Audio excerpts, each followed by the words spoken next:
Yo, what's happening, y'all? This is B Jizzle of the Pull Up Basketball Podcast. Welcome to the number one LA Clipper podcast out there. We want to first give you guys a shout out, LA Clipper fan, LA Clipper Nations, for being here. Share this podcast with your family and friends. They will not be disappointed, but let's get it popping.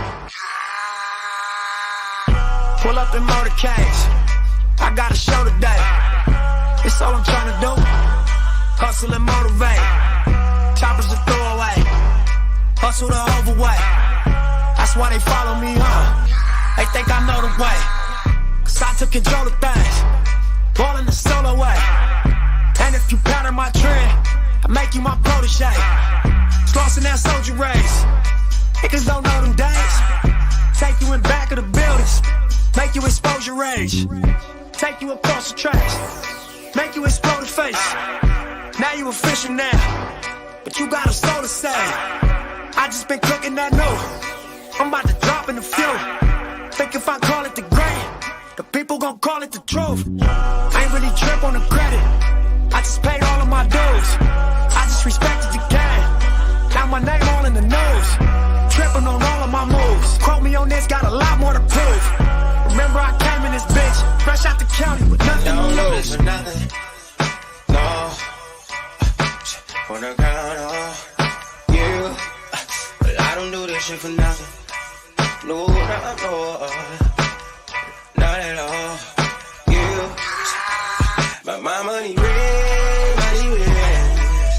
that you do, all year long. So I don't do this shit for nothing.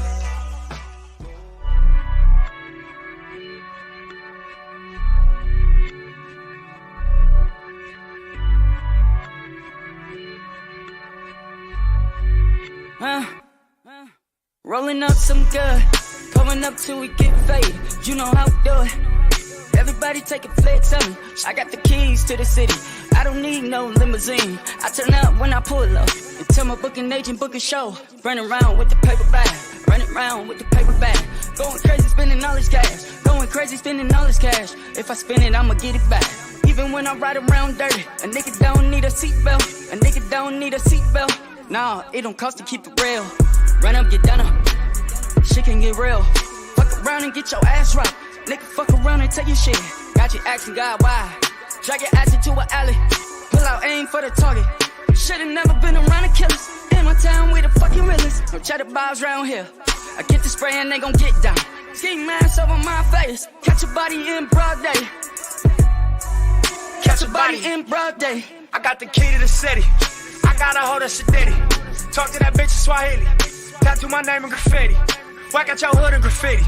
Come through your hood on the weekly. None of y'all niggas can't see me. None of y'all niggas can't see me. Y'all ain't got nothing like this over there. Bunch of frontline millionaires. Bunch of self-made at the Trump pay. Guess the odds really took it there. Any problem, I'ma reappear. With a squad you already fear. All this time I've been playing fair. 7 digits every single year. Niggas die, niggas disappear. Alibis, I was really there. Life a crime till I get the chair.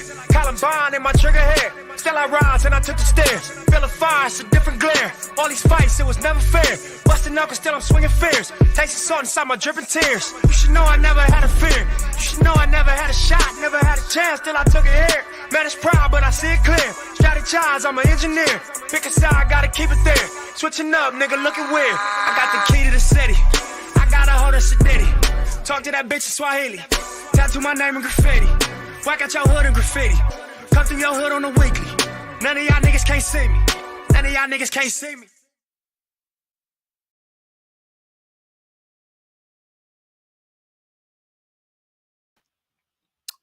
What's good, everybody? Welcome to the Pull Up Show. I'm your host, Mr. BJ Matthews, aka B Jizzle. Before we get started, follow us on the YouTube page, the Pull Up Basketball Podcast. Like, share, subscribe. All of our YouTube videos.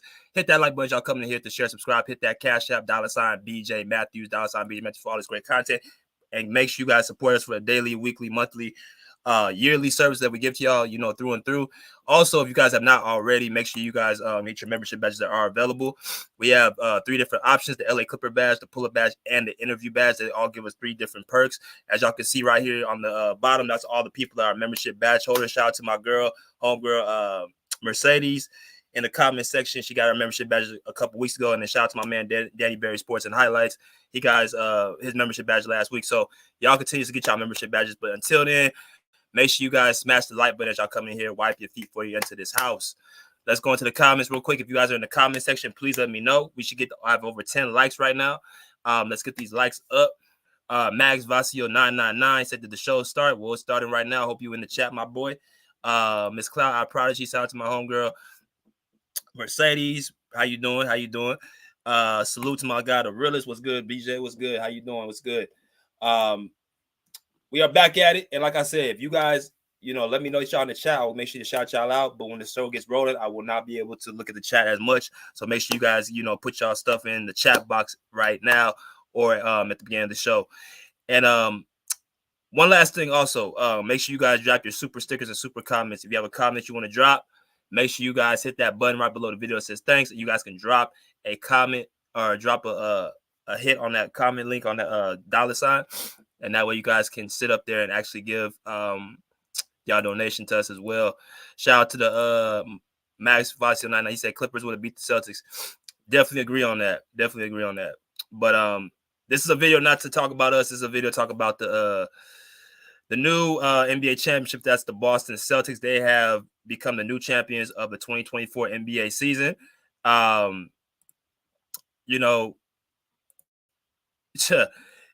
And that actually, to me, is something that, kind of is surreal to really say at this point, because Boston was not a team that I expected to win the NBA championship. But of course, things happen with, say injuries or, certain team that you play or matchups and styles make fights. A whole bunch of things happen for Boston, that went their way. Boston, came into the season with some, acquisitions with Kristaps Porzingis, their big man.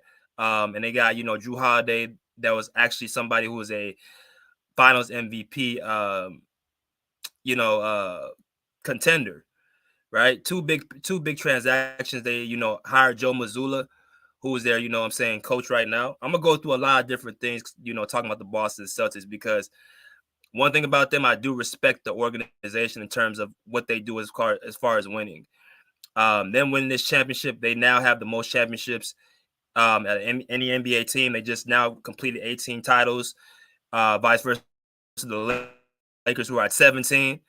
So well-deserved. You talk about, decades and generations of dominance with this organization. You talk about Bill Russell and, Bob Cousy together. You talk about, John Havlicek. You talk about Larry Bird, Dennis Johnson, Kevin McHale, Robert Parrish in the 80s. You talk about, in the 2000s, late 2000s with KG, Paul Pierce, and Ray Allen, that super team, that trio. A lot of different things with Boston. They've, been able to contribute to 18 championships. So definitely, it's well-deserved. You could talk about all the stuff that outside of Boston with the extra stuff, extra outside, extremities, but I'm talking about what they are as an organization. They are a team, an organization that, benefits winning. You can just tell just how their franchise and how their core is, and they're about winning championships. I think they're probably the most popular team in Boston. So they support their team through and through. As y'all come there, smash that like button. Smash that like button as y'all coming through.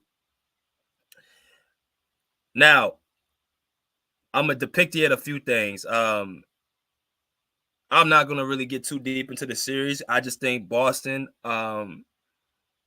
did what they were supposed to do, and that was take over the matchup. Like I said earlier, the Celtics run was interesting. A lot of people are going to go to, they faced teams that were depleted, that, had injuries and things of that nature, which is true. Every single round they faced a team, their best player was out. Whether that been the first round with, Miami with Jimmy Butler, second round Donovan Mitchell, third round with Tyrese Halliburton. They were missing guys every single series.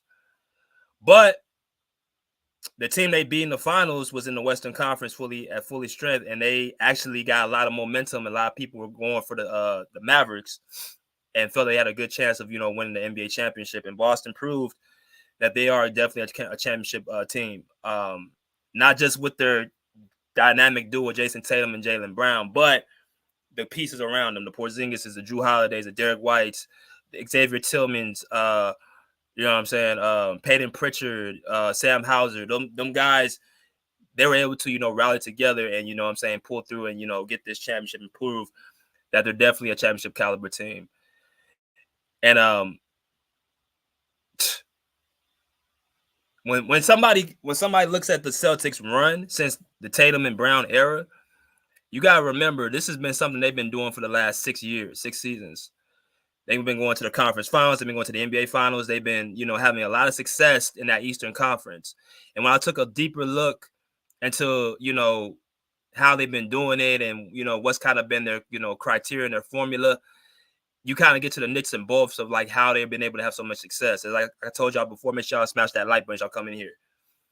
Look, there's been 2 teams in the Eastern Conference that's been dominant the last 5 to 6 years, and that's been Boston and Miami. Those have been the 2 teams that's either made the NBA Finals or been to the conference finals. Those have been the 2 teams, the main 2 teams in the Eastern Conference have been Boston or Miami, followed by Milwaukee, Philadelphia. Who else can I think of in the Eastern Conference? Those are really the main teams. You got Indiana coming up. You got New York coming up. But Boston, Miami have been the 2, most dominant teams the last 6 seasons. So when somebody says, well, Boston they pretty much done beating everybody in their path, right? They beat Miami, they beat Brooklyn, they beat, Milwaukee, they beat, who else? They beat Philly. They done beat every single team that's been in their path for the last 5 or 6 years. So I can't sit here and say that they just basically escaped through the finals, because you got to look at the years previous. They've had success. They've been a contender every single year, right? Darren Wright said Tatum outshining a lot of players right now. Damian Lillard, Butler, Westbrook, Paul George, James Harden, CP. Just goes to show you a new era. Is here. Kawhi, LeBron, Curry, KD, their time is up. I wouldn't say all that, but I do agree with you. I'm gonna make a video about Jason Tatum probably tonight. It's gonna be highlighting about him and his run and stuff like that. But Jason Tatum, I'm just gonna say he is now officially a superstar. I questioned that over the last couple of seasons. Is he a superstar? And the one checklist he had to do was get a championship. So according to my criteria, he is now officially an NBA superstar. So you gotta give it to Tatum. We'll see what happens, as the years, but he is officially a superstar at this point. Multiple NBA Finals appearances, multiple conference finals appearances, deep runs, box office, conference finals MVP, and now a championship. I mean, this man's checked off everything in his checklist, so he's definitely an MVP. Or he's a superstar. He said Tatum should have got Finals MVP. I'm gonna go with Jaylen Brown. I think Jaylen Brown should have got it.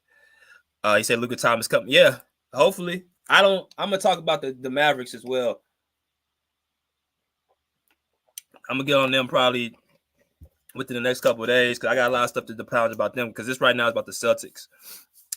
They basically just took advantage of the matchup. They pretty much exploited the Mavericks early and often. They proved to the world that two-way players are the best caliber players. They're the ones that actually tend to win. If you have your full team healthy and you have a bunch of two-way players, they're going to probably get the job done, because basketball is played 2 ways and not played 1.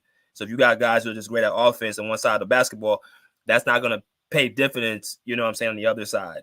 We saw Kyrie Irving, we saw Luka Doncic look like a shell of himself, which I'm going to talk to y'all in a minute about all these, different narratives about, they want to talk about the Clippers. I'm going to expound what the Mavericks little, duo just did, because, if that was, us, they would have, pretty much, demolished us. But because it's Kyrie and Luka, nobody's saying anything. But I'm gonna definitely fix that.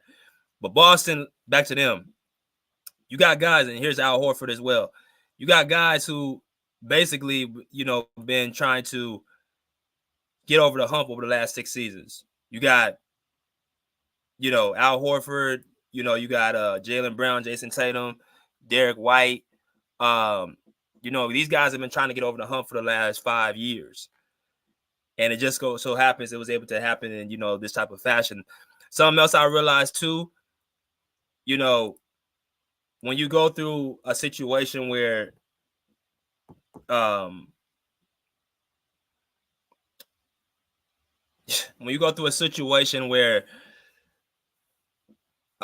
the Celtics don't really have much competition in front of them, or something is usually that easy, it tends to mean like, it was destined to be, because they didn't really have to, have no resistance, because of, the years and years of, what I'm saying, trying to get over the hump with Boston.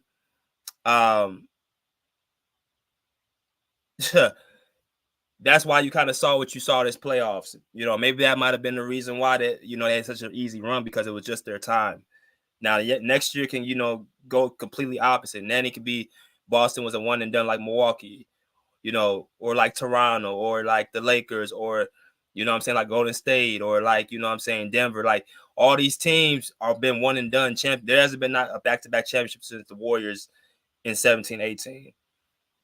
Right. So easy, Boston can slip. But as far as their, continuously, dominance in the East, I mean, their records have been speaking it for themselves. They were 64-18 this whole entire season. Right. They've been a dominant regular season team all year. Been the best team in not only the Eastern Conference, but also in the whole NBA. Well over 7 wins over the, top seed in the Western Conference. Right. So Boston, every single year. Last year, they were a top 2 seed. They were second seed in the Eastern Conference. The year before that, top 2 seed in the Eastern Conference. The year before that, there was, a 7 seed, but they still, made the playoffs. They had Jaylen Brown out with injury. The year before that, top 3 seed, Eastern Conference. The year before that, when Jason Tatum and, Jaylen Brown first came onto the team, 4th seed. And then the year before that, they were, the second seed. So each year, they've been a dominant team. Each year, they've been great in the Eastern Conference. Salute. What's good, Lil Rock? How you doing? What's good? What's good, Just Blaze? What's good, bro? What's good? How y'all doing? So y'all can see the records of the, the Celtics have been pretty much dominant every single year. They've been able to, keep afloat. And something else I realized, we can sit up here and talk about how, Jason Tatum and Jaylen Brown, should have been split up. I'm pretty sure a lot of us, thought that could have been a possibility. But, these two, like I said, man, like they're 25 and 26. I think Jaylen Brown's 26 years old, if I'm not mistaken. I think Jaylen Brown's 26 and Jason Tatum is 25. Y'all, they're not even in their prime yet. They're just about to be in their prime like the next year or so. So I just think they had a lot of success very early. So it makes you think that Tatum and Brown are like, old or something. They're actually not even, they're still learning the game. They're still trying to, develop. But they had a lot of success early on in their career. And it also something else that they proved is that they didn't need to have, Kyrie Irving or Isaiah Thomas or, this player, that player. They were enough to get over the hump. They were enough to get over the hump and win a championship.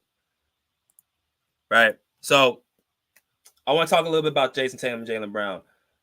So as y'all know, I'm big on two-way players. Like I said, I'm not really big on one-way guys. Because as y'all saw in the finals, it's not about how much I can score, but can I get a stop here and there? Can I get, buckets when they really count? As y'all see in the NBA, we're in a wing era, meaning we got guys between the, size of 6'5" to 6'9", in my personal opinion, who are the best players. The best players, in my opinion, are the guys who are 6'5" to 6'9", right? The small forwards and somewhat power forwards in the NBA. Those are the best players in the league, in my personal opinion. So you got two of these guys at the same time. And they're both kind of fighting to see who's the number one option. I know they might not say it on the screen, but they definitely fighting to be the number one option. It only just makes, healthy competition. But I see something about these two. They definitely complement one another. You definitely see Jason Tatum as more as the laid back, chill, calm, guy. You got Jaylen Brown, who's more the rowdy, uproot type of player. They kind of, intertwine with one another. Right? One guy's, more introverted than another guy's more extroverted. Right? One guy, is a family and married, or has a, The other one's single. You know what I'm saying? The one guy, one's light skin, one's dark skin. One's, has braids. The other one has, you know what I'm saying, a taper, you know what I'm saying, a blowout fade. You know what I mean? So it's like opposites attract at this point. But they definitely do it well with each other. They definitely complement one another. And when one person don't have it going, the other person can just pick up the slack. They both have different styles of games. One guy is more of a jump shooter, you know what I'm saying, settles for jump shots and, you know what I'm saying, tries to be more of a finesse game. The other one has more of a power game and, likes to, go downhill and get, contact and dunk on people and things of that nature. So again, it really complements both sides. As I told y'all before, Kawhi and PG should have been Jason Tatum and Jaylen Brown and more. That is what these two right here should be. If Kawhi and Paul George have been healthy the last 5 seasons, the Clippers have a championship. You can go back to 2021. You can go back to 2022 where they had a chance to possibly defend that championship. And you can go to this year. They've had multiple chances to be champions. It's just the fact that our main guy hasn't been available. But make no mistake about it, Jason Tatum and Jaylen Brown are basically what Kawhi Leonard and Paul George should have been. Darren Rice asked the question. So, question: is Jaylen Brown and Tatum the best duo right now? You have to give it to him. At this point, yes, you have to give it to them because they just won a championship and they were able to, beat the team and the duo that a lot of people put a lot of faith and trust in. So you have to give it to them. Now, in my own heart of hearts, do I feel like they would be the best duo if everyone's healthy? No. But the question is, are they the best duo based off of what they just did? Yeah, they're the best duo based off of what they just did. They're continuously having, dominant seasons year after year. They complement each other. They're available. They're durable.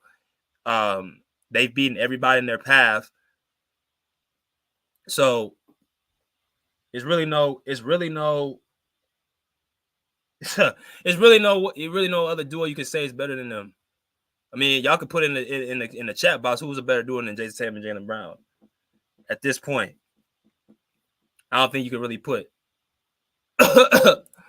Clippers trash though. Y'all probably gonna regress next season. I mean, I don't know who you are. You probably just came out of nowhere, but if the Clippers basically have their same team, everybody's healthy, we'll be in the mix for sure. So who's the best duo then, Tyson? She says time to cook the Mavs, BJ. I'm gonna cook them in another video. I'm not gonna cook them in this one. This ain't about them. I'm talking about the Celtics this video. I'm gonna cook the Mavs in a different video. DFJ Hoops, my man, was good. Go follow my guy, DFJ Hoops. Who's a better duo? And please don't say Embiid and Maxey. Please don't say them two. Them guys can't even get out the second round. But in all seriousness, y'all like there's who could y'all put better than Tatum and Brown? I don't feel like there's a team that you could put over those guys. Right? So shout out to T Sweezy, shout out to him, you know what I'm saying? Go follow his page, Just Win Baby Podcast. You know what I'm saying? Subscribe to him. He's a Celtic fan, Celtic content creator. Go follow him right now. Puts out great content. I know he was hyped last night. Go follow him. Go follow True to King TV as well. Well deserved. Well deserved. I know people gonna say, well, like I said, they faced, injured teams, but again, they've been dominant over the last 5 years.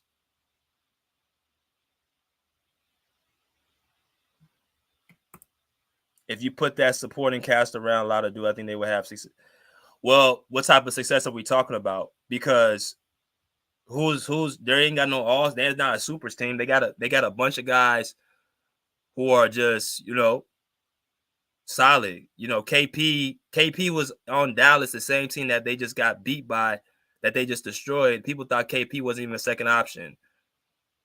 I mean, Jrue Holiday just got traded for Damian Lillard in Milwaukee. Derek White is an up-and-coming, nice, good player. Al Horford is 39 years old. Like, they didn't have a super team. Boston just knows how to build a team with players around Tatum and Brown. That's the point. That's the point. You're supposed to build around and develop your stars. Right? You gotta think about it. A super team is not some team that's gonna go out there and get this star, get this superstar. Like, they don't really have superstars. They just have a bunch of good players who know how to fit in a system. That's all they have. They don't have no super team. Been consistent every single year for the last 5 seasons. He said Maxine and B were the highest scoring duo in these playoffs. And what that get them? See, that's the problem.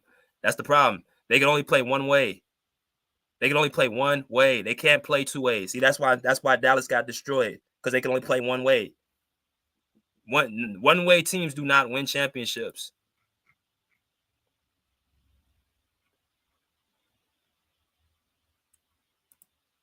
So look who showed up. So we're gonna sit here and act like the Celtics aren't a powerhouse team. No, they're not. They're only a powerhouse team because they whooped up on your Mavericks. That's why they look like a powerhouse team. But they're just a team like any other regular team that's just developed chemistry, continuity. Everybody plays for each other, plays for one another, and their coach ain't no super coach. They have a regular coach. They're homegrown. That's how you're supposed to do it. They don't have no super team. They just have a bunch of guys that know how to play. He said Jokic and Jamal is a better duo. Nah. Because, again, Jamal, like I said with Jamal Murray, man, they're an offensive duo.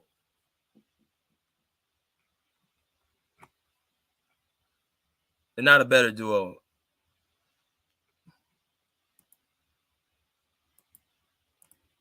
She said, sad to see Boston is champions, but it won't be money. Hey, no, scary money don't make money.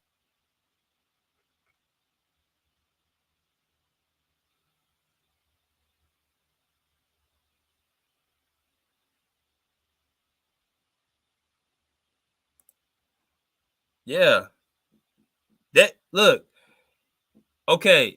See, this T Sweezy makes a good point. It's probably the smartest thing he said. What have Jokic and Murray done consistently? Quiet is kept, and I'm gonna say quiet is kept. I'm gonna say this.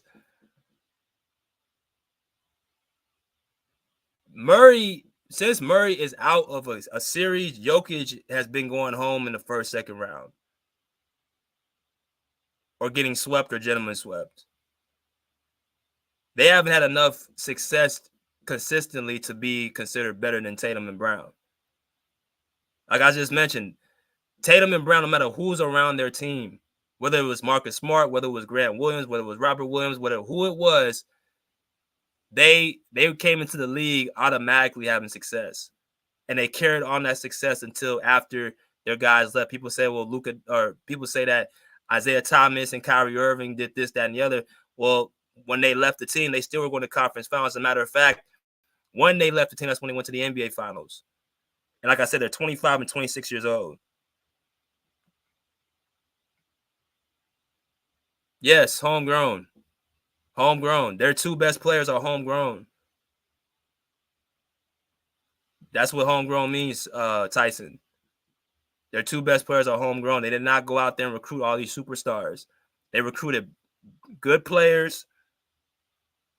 They recruited good players are put around their 2 best. That's how the Clippers need to be doing Kawhi and PG.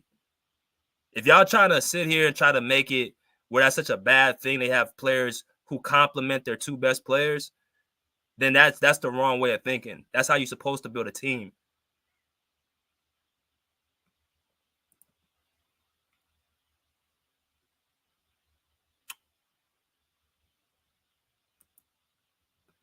How many all-team defenders? Exactly. Well, that didn't stop the Mavs fans from coming in here speaking about they're gonna do this and winning 7 and winning 5 and all this crazy shit. They got a reality check. I think the series went a way that a lot of people did not expect.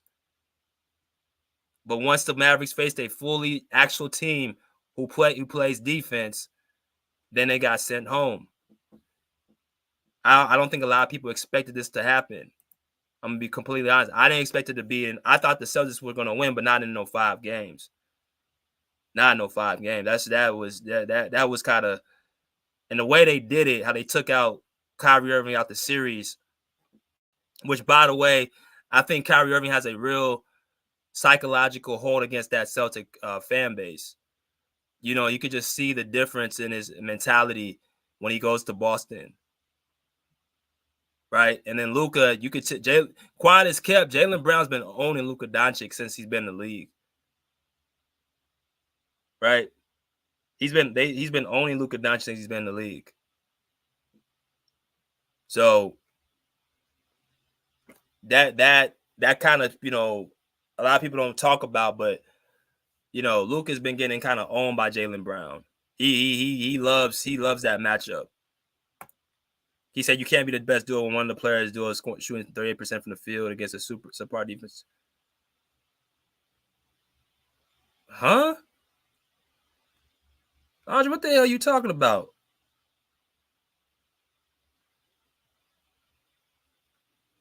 What the hell are you talking about?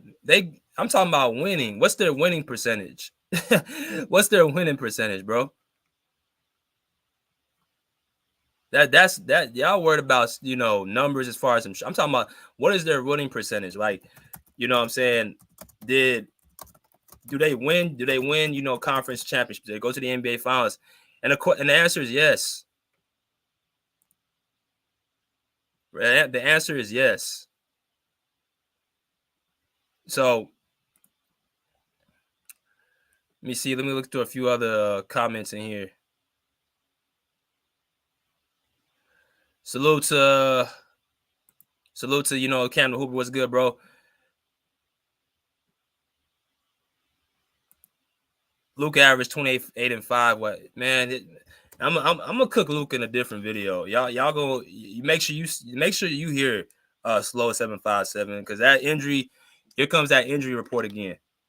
You know what I'm saying? You know who was injured? The guy that y'all took advantage of in the first round. He was injured. Luka is injured when he's losing series or he's down in a series. Y'all notice in the Minnesota series, nobody mentioned Luka's injuries.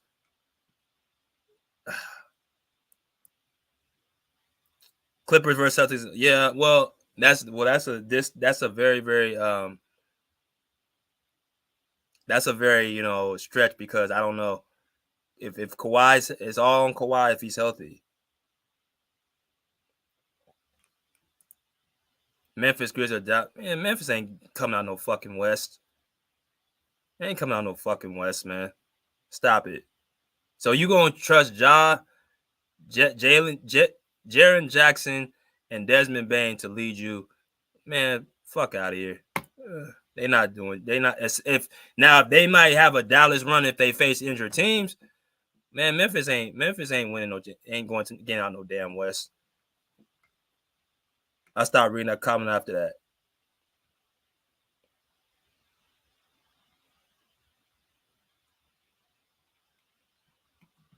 He said, BJ Lucas shot worse than them. Tatum, you don't see Andre bringing his percent.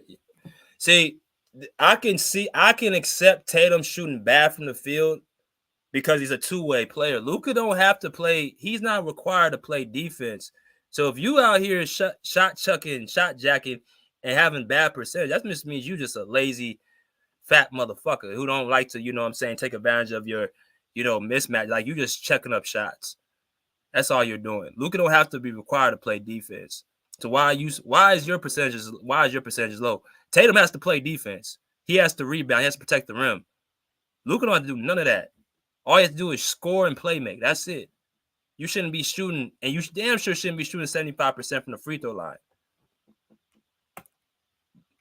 Right? Let me drop this link for y'all to come in here, man. Let y'all come in here and cook. I just want to give Boston their credit, man.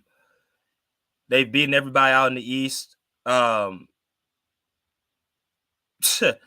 You can't sit up here and say they didn't deserve this, that, and the other when they've beaten everybody in their path, man. That's just, we gotta, you know, this is just their time. Now next year they may not even get to the conference finals next year. They might not even get to the finals. But this championship to me was the years they tried to get over the hump because they've had injuries too. I remember in 21, Jaylen Brown was hurt against Brooklyn.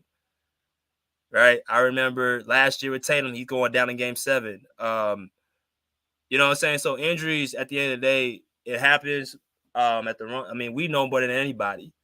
The Clippers know it better than anybody. So I'm just looking more at the totality of how many years the Celtics have been a very, you know what I'm saying, competent team.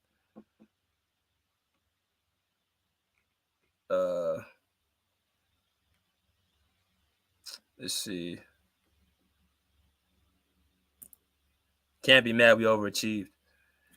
Yeah, I did overachieve. I mean, like I said, bro, Kyrie. I like Kyrie. For people who don't know, I like Kyrie's game. I felt like a lot of people overrated him. You know what I mean? I thought Luka Doncic was being overrated because the narrative wanted to be drawn and pushed. So, but what I will say about with Dallas and being honest about it, they at least know how to build a team to try to at least complement Luka and Kyrie. They built, guys like, Gafford and PJ and Derrick Jones who play defense. So like the main guys don't have to, play offense. He said Robert Williams torn ACL, Brogdon torn labor. Yeah. I mean, and the list goes on and on. They have dealt with injuries just like everyone else. Right? So it was just their time. It was just their time to win a championship, man. So you could just see the emotion also in Jason Tatum's face that, he's like basically saying, what are they going to say now? And, this is it's a situation where it's emotional, man, because they go through so many different, different, feelings. And that's kind of what happened, man. So let me see.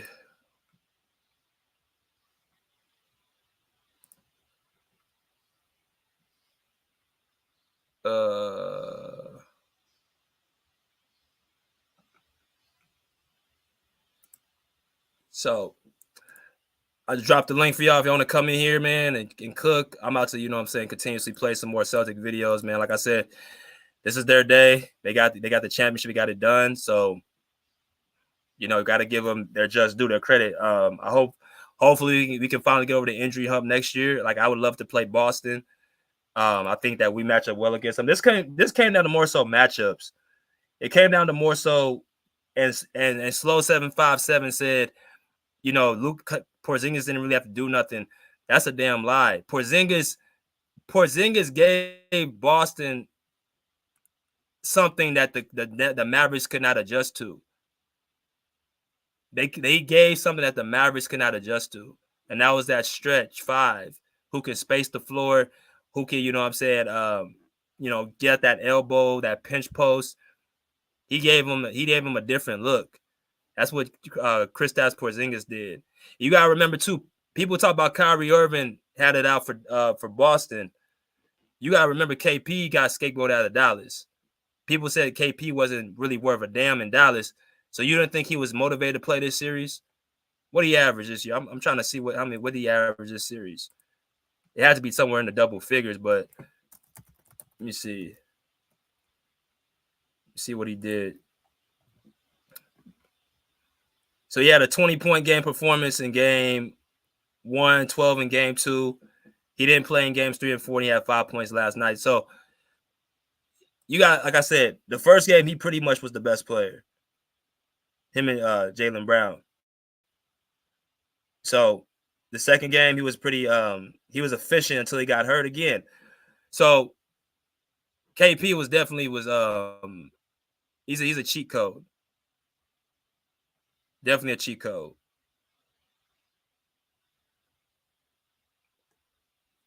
You better be lucky it was just one game, Cam, because he got hurt the second game. He still gave y'all 12 points in game 2, and I think he got hurt like in the second half. He wasn't the same. So if he had played and didn't get hurt, y'all probably be looking at he averaging like somewhere between 15 and 17 points. He was also given to him on the defensive end. Andre was good.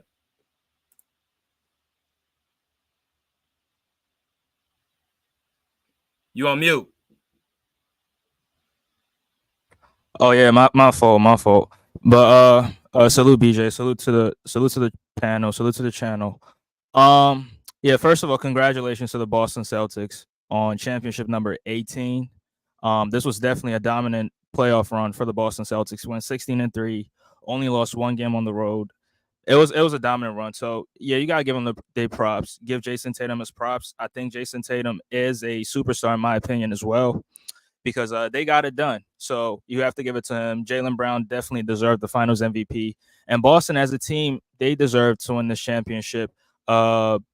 And I believe it was destined too, because when everything falls in your favor, it was definitely your championship. So congratulations to the Celtics. I get a feeling that people are not gonna take this championship.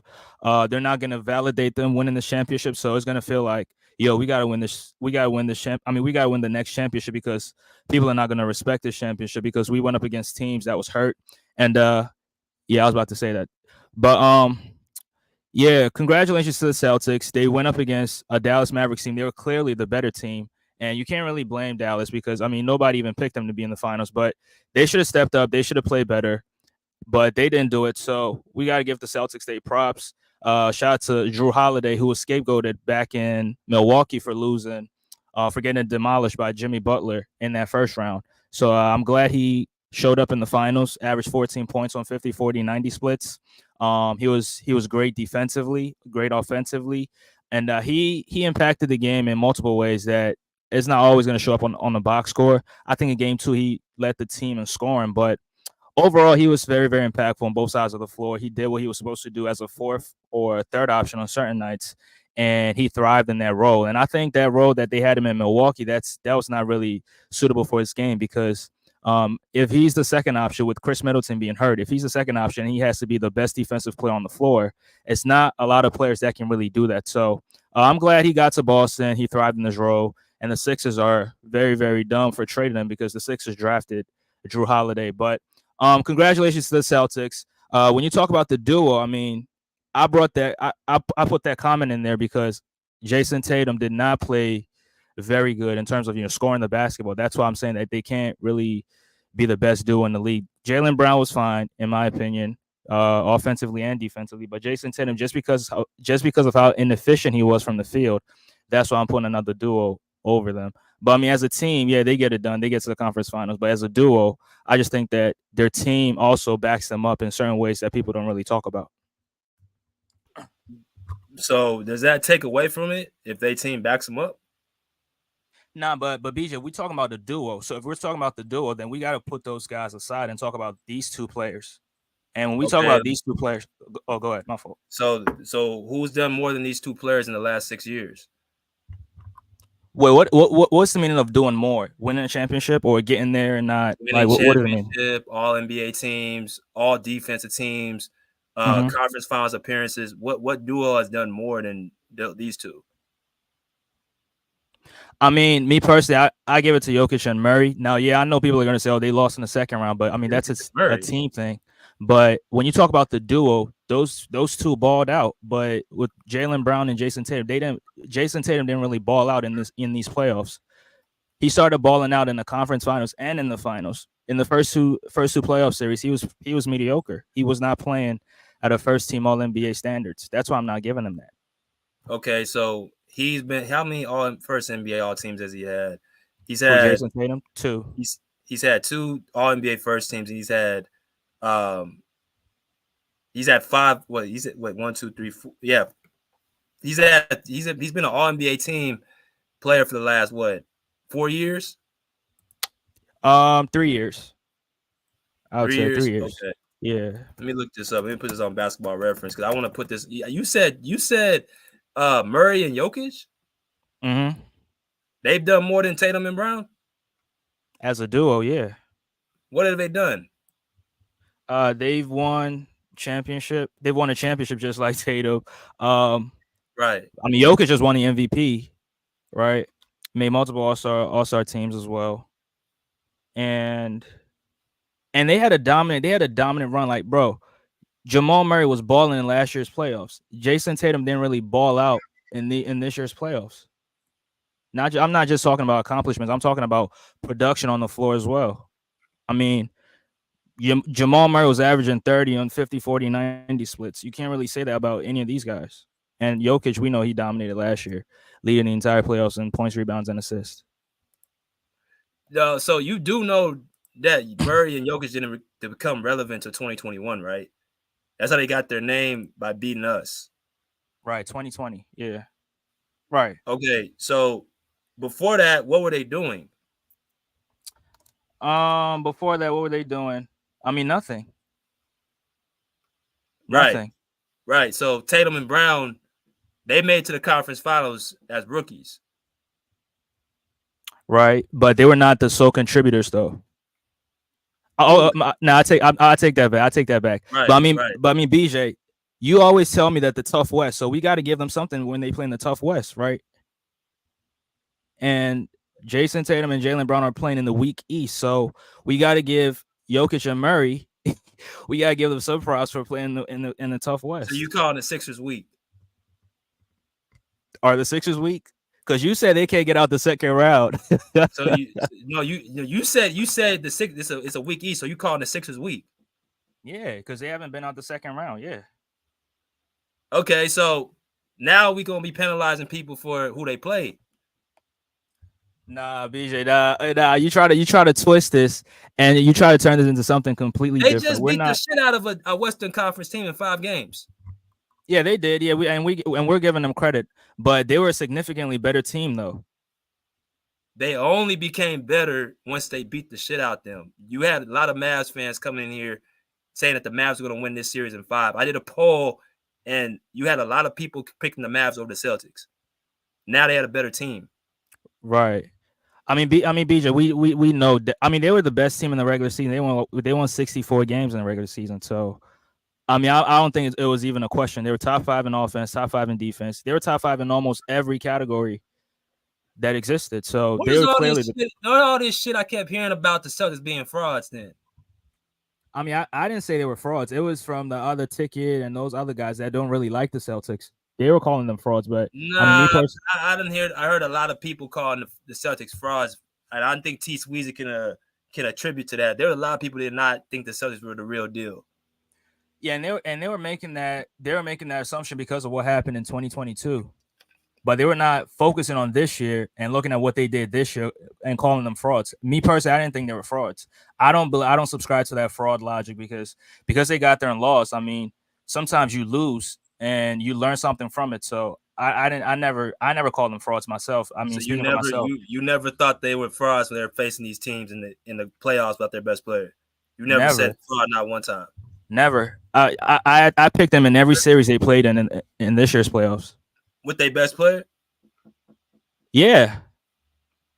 I mean, no, wait, time out. Heading into the Miami series, Jimmy Butler already got hurt when he played us in the play-in, so he was ruled out, right? So heading into that playoffs, I definitely picked the Boston Celtics. No, I'm saying, did you think it was a fraudulent run when they didn't face the best players on the opposing team? No, I don't think it was I don't say that, oh, this player was hurt, so it was a fraudulent run. I mean, if my team went on the same run, I would definitely be praising it. So I'm not gonna shit on somebody else's team making a run like that. Okay. Because the Sixers have benefited. The Sixers have benefited from teams being hurt as well. So yeah, it goes both ways in my opinion. So what do the Celtics do next year? Wait, say it again. I said, what do the Celtics do next year? What do they do? They should look to defend their championship, look to defend their crown, because a lot of people are not going to respect it. Me personally, I respect it, but they should be looking to even get better than they were this season and make a dominant run in the Eastern Conference and go win a championship next year. But do I think they're going to win the championship next year? No, because I don't think any team is going to win back-to-back in this decade. I've said this multiple times. I don't think that's going to happen. I think it's only one and done in this decade. So who's a better player between these two? Who's a better player? Who's a better player? I would say Tatum, but Jaylen Brown outplayed him in these playoffs. What makes Tatum better? Tatum's ability to do multiple things on the floor, his ability to create for himself, create for others, play defense, rebound the basketball. I think Jaylen Brown was only scoring and then playing defense. But Jason Tatum was responsible for rebounding, responsible for playmaking, and he single-handedly was a disruptor on that Dallas Mavericks pick and roll game. So I think if you look at what they're asked to do, yeah, Jason Tatum is asked to do more than Jaylen Brown. But as a better player, Jason Tatum's a better player. But Jaylen Brown outplayed him in these playoffs. More efficient, had better numbers. So, yeah, you think Jaylen Brown's better than Tatum?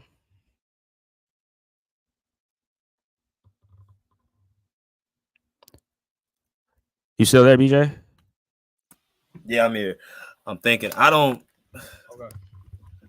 not sure if I want to say that. I will say I just think they complement one another very well. Sometimes you look at what Tatum might be looking at. He's better. Some days it's Brown. It just kind of depends on who has the better matchup and who has the better, you know what I'm saying? You know what I'm saying? Just the better matchup. Right. But what? You on mute.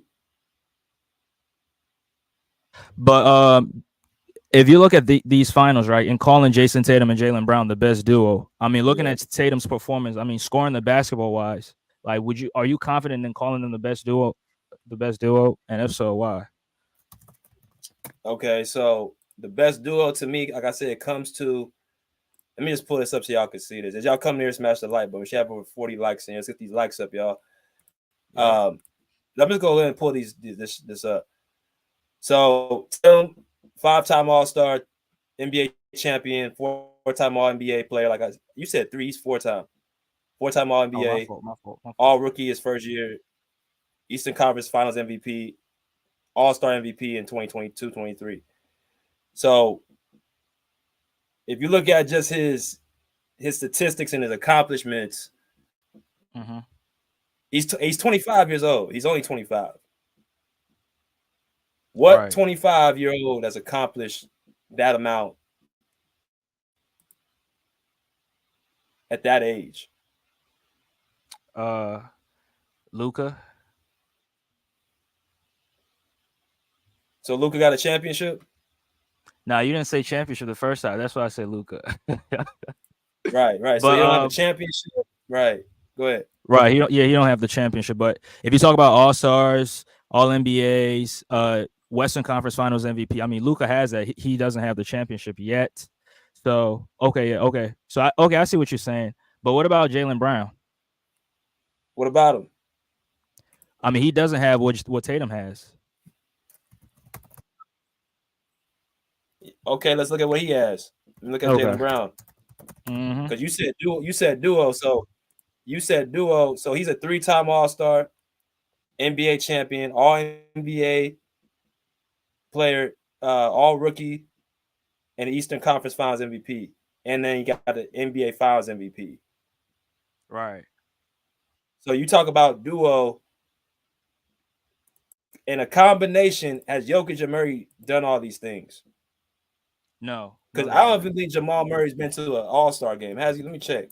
No, he never made the All-Star team. So where's all this? He don't even have an All-NBA team. He has an NBA championship and All-Rookie team. Right. I mean, I'm saying that they're the best duo based off their play on the floor. I'm using the accomplishments. I'm not really focusing on accomplishment because most of these are voted, and Jamal Murray doesn't really get voted into the All-Star game like that. So, or any of these awards. So, you said why not? Because I think he significantly plays better in the postseason than he does in the regular season. I think he elevates his play in the postseason than the regular season. And looking at how he balled out last year, I mean, even this year, I mean, multiple game winners. You know, he sent the Lakers home. He was not as good as he was last season, but I think he was as effective. But the Minnesota, they just ran into a team that was built to beat them, and they had a 20-point lead in Game 7, and he and Jokic was doing their thing, but the team as a whole was not really contributing that much, and they lost. So he's a part-time player. Wait, say it again. He's a part-time player. I mean, I wouldn't call him a part-time player. You just said he plays. You just said he plays mainly in the playoffs. So is Kawhi Leonard a part-time player? Because Kawhi also plays better in the playoffs than he does in the regular season. Kawhi Leonard is a top 5 player. You know why? If you compare what Jamal Murray is to what Kawhi Leonard has done, 6-time All-Star, 2-time NBA champ, 2-time Finals MVP, All NBA player multiple years, 7-time All Defensive. That's not a part-time player. But BJ, the point I'm making is Kawhi plays better, way better. I mean, this is superstar caliber numbers, but he plays way better in the postseason than he does in the regular season. So with Jamal Murray, I don't think he plays on an all-star caliber level in the regular season, but in the postseason, he plays at a bottom line superstar. If you really think about it, but in the regular season, he's not just as good. Bottom line superstar when he's had one finals run, and then you have the bubble. What other runs have they had? You got to remember, he's been hurt for 2 straight postseasons. Right. I mean, BJ, it's just tough. I mean, that run last year. I mean, we can't really forget that run last year. So, and this year he had some moments. I mean, sending the Lakers home. You hitting buzzer beater game winners. That should count for something. Okay. I'll get back to you. What's good, Deuce? Yeah, sure.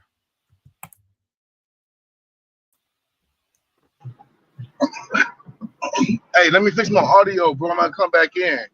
My headphones ain't connected. All right.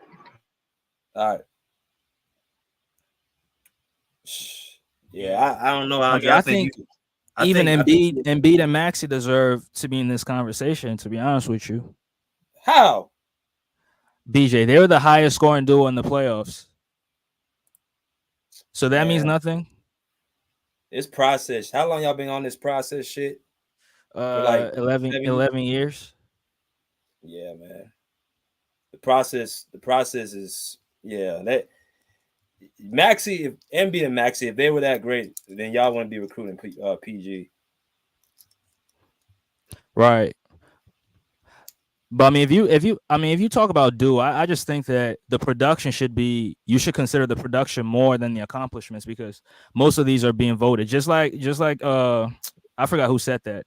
Most of these accolades you're being voted to get it. So like Kawhi not winning MVP. Don't that tie into one? Wait, say it again. Don't that tie in all into one? Into one what?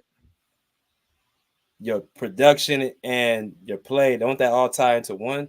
I mean, BJ, sometimes you could be producing at a high level, but the voters are not. They're just not going to vote for you. They're just not going to vote for you for all-star teams. They're not going to vote for you to put you in the All-NBA team. I mean, same thing with Jaylen Brown. Jaylen Brown, he balled out in the regular season, but he missed out on the All-NBA team. So sometimes these players just miss out on some of these accolades. But Jaylen Brown is consistent throughout the whole year. Like you just admitted, that's not right. That's not Jamal Murray. So that's why I don't see how Jamal Murray is. I don't see Jokic and Jamal Murray. I think two-way players are the better duos than one-way players. So you think Bam and Jimmy last season was better than Jokic and Murray? I think Bam and Jimmy have been more better over the last 5 years. No, in the finals. That's what I'm talking about. Oh yeah, last year, they didn't. They were not better, but as far as the course of 5-6 seasons and the consistency, Bam and Jimmy have been better. And why have they been better? Because their team has done better. That's why you're saying that? No, because they've carried the load and led their team to be better. You can't even name the Miami Heat starting 5. Nah, come on, I can. Somebody else cannot, but I can. You talking about they don't have this. Teams are stacked. That team is the most unstacked team in the league. Wait, what team? The Miami Heat? Yeah. BJ, they had 4 All-Stars last year. They have players that they build up, man. They're not out there recruiting and trying to get this player. They are building up there and developing their players. They are. I mean, when we give them credit for that, they definitely are. But at the same time, they had 3 All-Stars, and I mean, Tyler Hero was hurt; he was out, so I can't really count him. But they had good players as well, so that really helped Jimmy and Bam, and that made Jimmy and Bam's job a lot more easier. Even though they build players up, Caleb Martin did step up huge in that conference finals game in Game 7. He stepped So up what huge, the and hell he's a what's Denver then? What type of players do they have? who Around Denver. and Jokic. What type of players do they have? They have drafted players, but Jokic and Murray elevated those guys though. So what the 'Cause hell did Bam and Jimmy do? They didn't elevate those guys that much. BJ, Gabe Vincent on the Lakers, what is he doing? That's the point. He's developed he developed those guys, the Max Struces, the Gabe Vincents, the Duncan Robinson. I think it's more the culture. I think it's more the Miami Heat culture than it is Jimmy and Bam. Okay. Yeah. Okay. What's good, Deuce?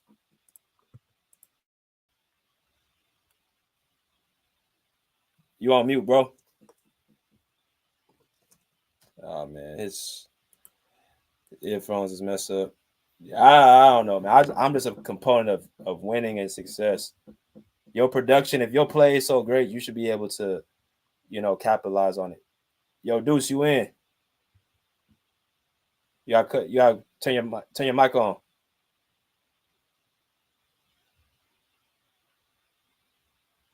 Deuce.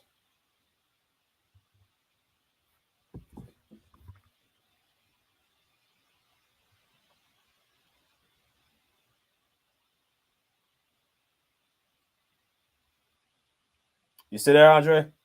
Yeah, I'm still here. Yeah, So let me ask you this question. Yo. Oh, what's happening? yeah, Y'all go hear ahead, me? bro. Oh, my Yeah. bad, man. My shit fucking up, bro. I don't know what's gonna make my phone hot. Yo, man, I'm so happy and elated, man. Shout out to the Seas, yo. Shout out to the Seas. Happy and elated. I had to sit around the whole summer and listen to everybody all and praise Fluka, man. This is the greatest birthday gift I can get, man. So, yeah, fool. He's the most overrated player in the league. And now the book is out on him. Hopefully, we don't have to see this guy get carried to all NBA first team and all this shit, stat stuff, and everybody claiming good. Boss exposed. Oh, you cut out, bro. Experience in the West. Yo, Deuce, you Can you cut hear out, me? bro. Can you hear me? Yeah, go. Yeah, I Can you hear now. me? Now? Yeah, he really got lucky this year because of the inexperience in the West. OKC couldn't hit shots, and Minnesota couldn't hit shots. Once Ty Lue gave away the whole series with us against them, you know what I mean? I just knew they weren't gonna make it far. But Minnesota and OKC didn't hit shots, and they got lucky with the inexperience in the West they went against. They never should have made it out of the first round. I'm glad they got their ass spanked when they played against a team who was ready to play. You know what I mean? I'll yield there. Oh, he dropped again. That's crazy. But BJ, I need to ask you a question because you said this earlier. Why do you think Luka's overrated? I think he's overrated because he plays into the script of offense is the only thing in basketball. Mm-hmm. I think he's overrated. I'm not gonna say too much because I'm gonna say that for the video later. But the main topic is there's more than basketball than just offense. Right. So I think personally, if you're the best player, you need to play both ways. That's just my personal opinion. I've always believed in that. My favorite players always play both sides of the ball, or at least don't get exposed. If you're not a great defensive player, that's fine, but you can't be a liability too. You can't be somebody that gets played off the court or gets targeted and called the best player. That doesn't work for me. You gotta still be able to hold your ground and hold your weight too. And the fact that they tried to make it about Luka's leg, why he wasn't a great defender, is laughable to me. They try to make that seem like, oh, that's the reason why Luka's a bad defender. What happened to all the other years prior when he was getting blown past by opposing, guards and forwards? What was his leg hurting then? See, that's the type of stuff I'm talking about. They make the excuses for this guy and, try to make people, believe it. But I see right through it. So I think he's a good player. I think you could, if you want to say he's top 5, top 6, okay, that's fine with me. But they try to make this. Is he top 5? Is Kawhi on the court? Wait, say it again. Is Kawhi healthy? Now I'm not even talking about. I'm talking about is Luka a top 5 player in your eyes? Okay, but I'm saying though, when you say top 5, are we including guys who got hurt? Because we can do it both ways. I can keep Kawhi out the top 5, or I can take him out because of injuries. Which one do you want? Yeah, we can do it both ways. Okay, then if you got the top 5, to me it's Jokic, Kawhi, Giannis. I can't put Steph in there no more.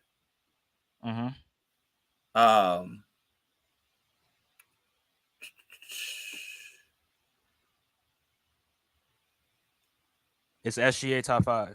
No. Okay. No, not yet. And what about Tatum? You got to put Tatum top 5 now, because he done what? Why would I not keep him in the top 5? I had a lot of people say Tatum shouldn't be top 5 but he's officially a superstar now. He's officially a superstar. He's accomplished everything to be a superstar. So yeah, he's top 5 now. Luka, yeah, you can put him top 5. I'll put him 5, 6. All right, that's fair. What up, Tyson? What's good, Tyson? How y'all doing, man? You chilling? What's good? What you got? I don't think this elevates Tatum in the top 5. He showed he has clear flaws in his game. Yes, he's a good defender. Yes, he facilitates for his team. I just think his scoring, as a scorer, he has got a lot of guys helping him on that team. That he can rely on to do multiple things. Drew Holiday, Derek White, Brown, the list goes on and on. The guys are doing a lot of things for that team. KP when he was healthy, obviously. So to elevate him to top 5 based on this playoff performance, just because they won and he was lackluster as a scorer, and has clear flaws in his game. Shot selection is not very good. He forces shots, a lot of shots. I don't think. Salute to the Celtics though. Their roster construction was amazing. They put together a great team.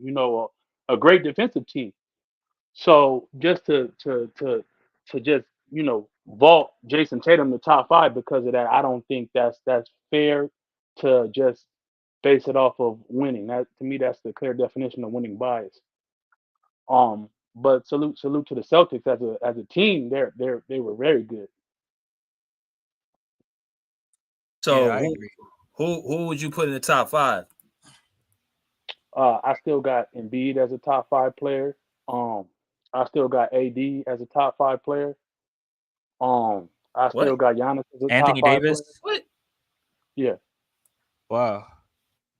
Yeah, AD's two-way contribution is he's a far more impactful defender to me than Jason Tatum because of his rim protection, and his ability to switch out and guard guards like a Jason Tatum. I mean, forwards and stuff like a Jason Tatum. Um, so yeah, I put him as a top 5 player, and offensively, he's very very good offensive player as well, as we saw in that Denver series. So I don't know. Jason Tatum, yeah, he right around 6'7" in that range. Hey, he's top 10 for sure. He's top 10 for sure. But to put him top 5, nah, bro.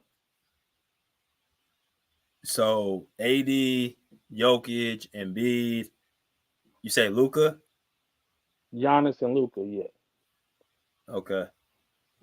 See, I got That's fair.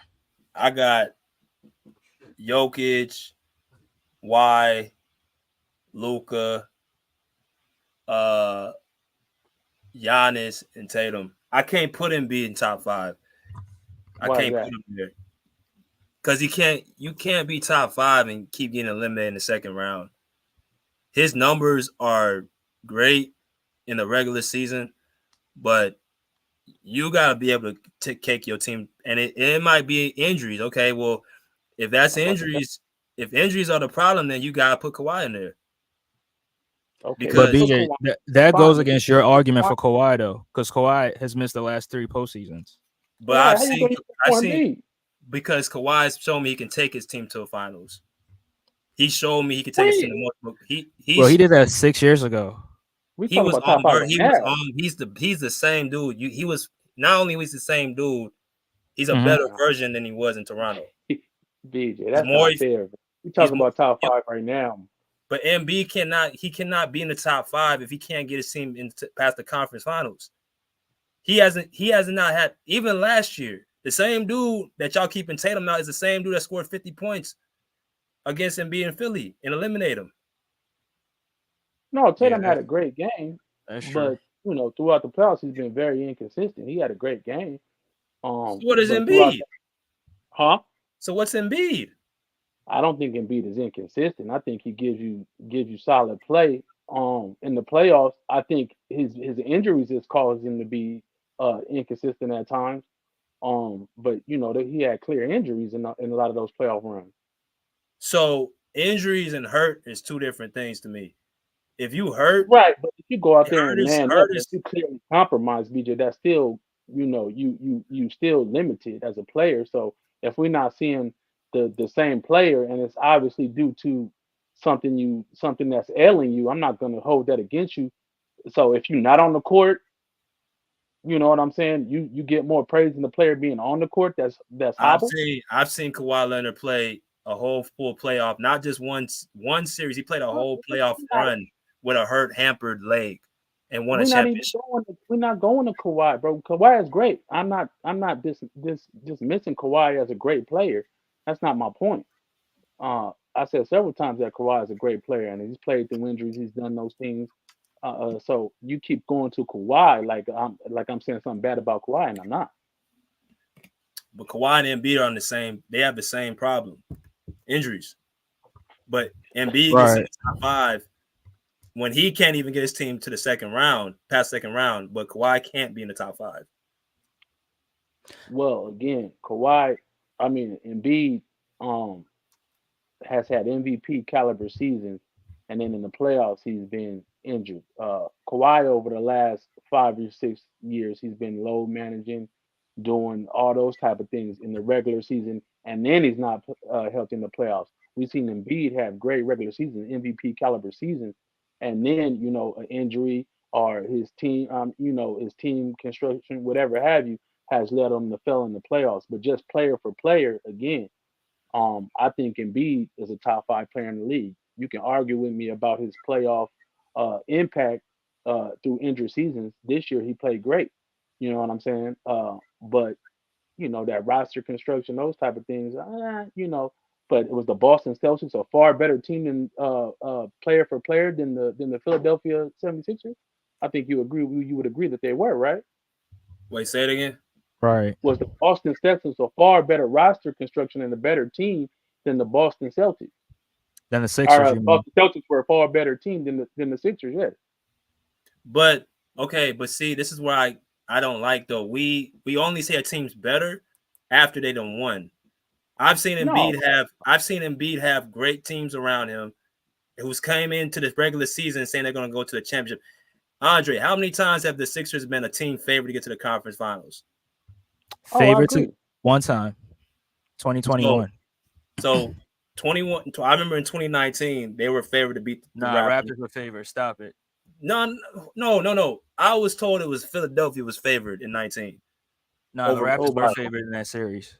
But okay. yeah. So Embiid is a top 5 player and he's not getting favored. How is that happen? How the top 5 player don't get favored only but one time? If you are that caliber player, great team. Kawhi is the top 5 player at that time as well. But he said one time that Philadelphia got favored. I don't think that's true. There's no top 5 players favored one time in their whole run. Yeah, you said to get to the conference finals. Yeah, it was 2021 where they were really favored to get to the conference finals because of the teams that they had to go through to get there. So you don't feel like they had a chance to beat Boston last year? Because the same Boston team that was so superior over Philadelphia, they won games without Embiid on the court. But Boston was favored in that series.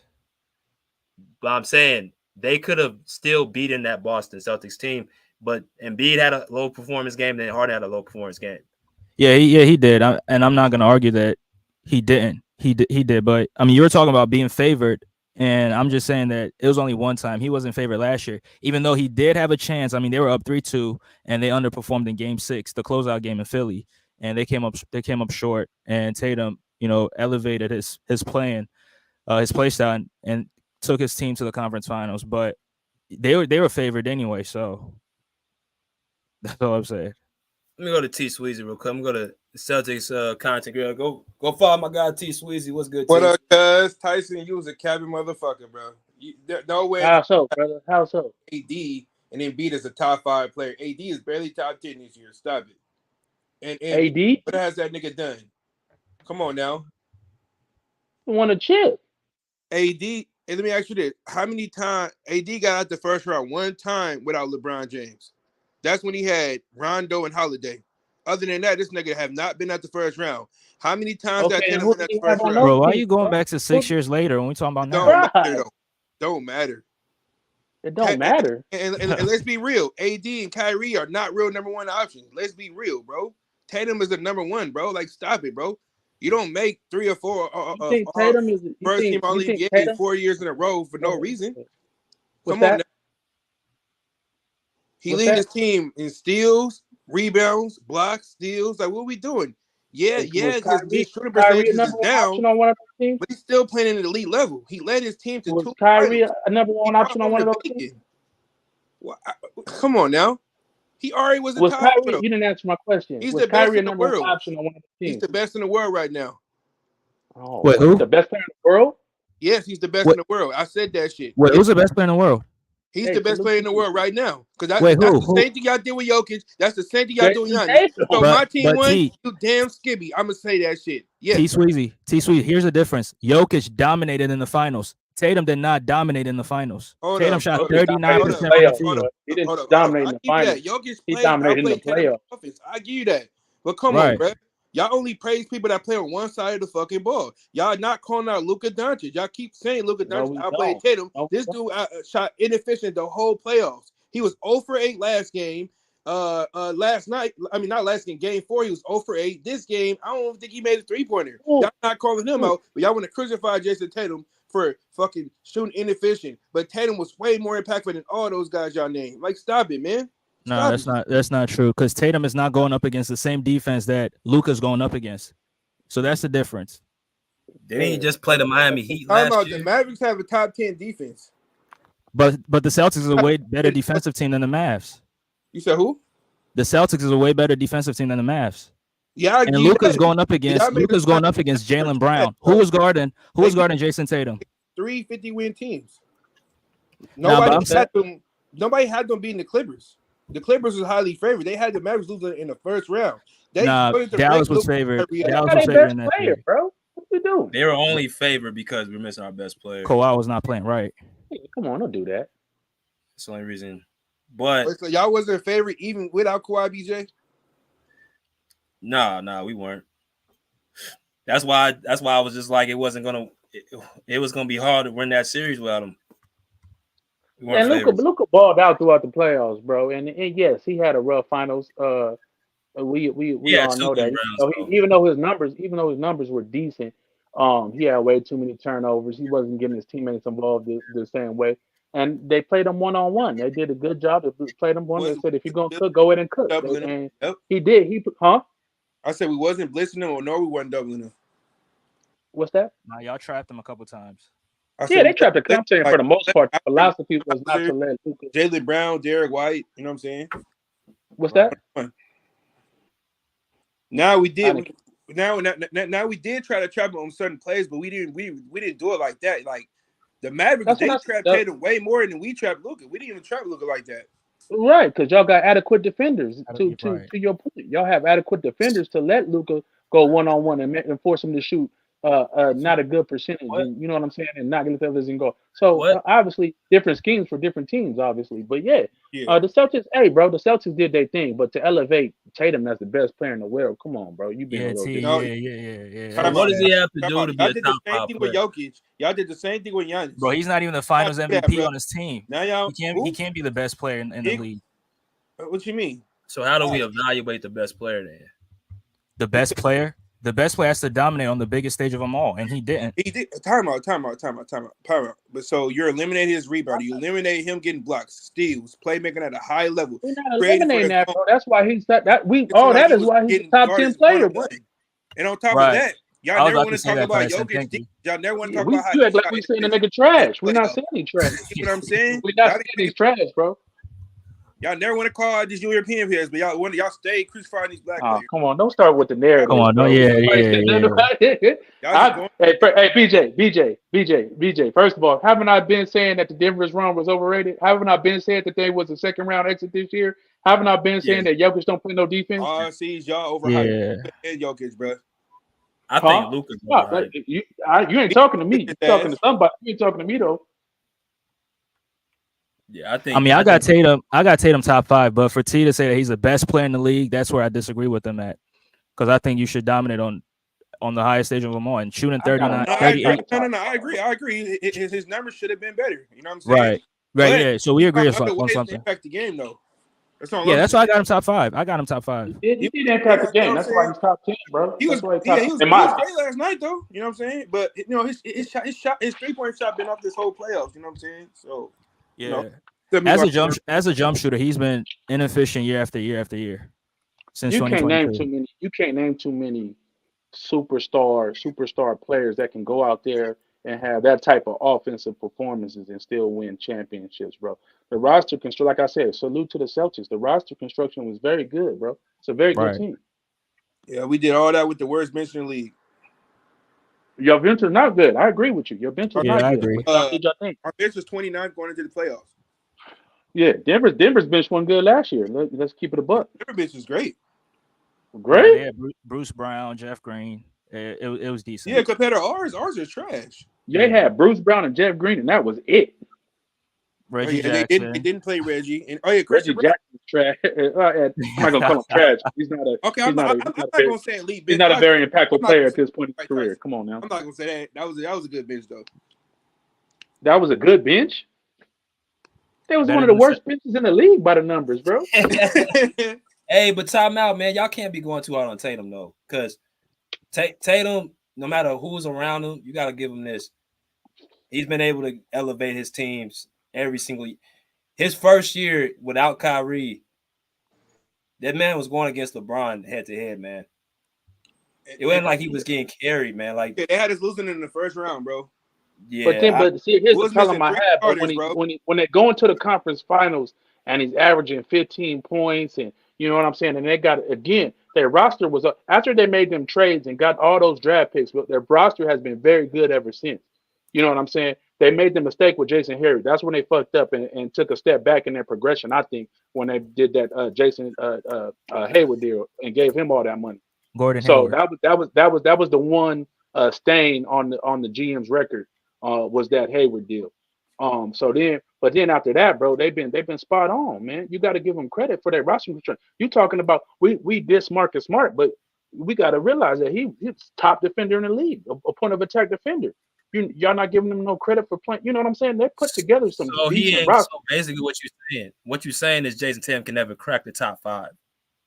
I'm not saying he can never crack a top 5. I said he needs to get better in his shot selection. He needs to get even though he's an adequate playmaker, and I still think he has room to improve as a playmaker. Defensively, he's a great player, but until he gets that shot selection together and becomes a better finisher at the rim, I think he struggles in that at times. Until he can just leverage his physicality, his height, his physical attributes into more effective score, he's not a top 5 player in my opinion, bro. That's fine. I know people got holes in their games. I think Luka, it's amazing how people put him just. And I'm not saying y'all, but I just like why y'all put him in the top 5 like it's just given. But Tatum gotta do this and that. I've said it time and time again.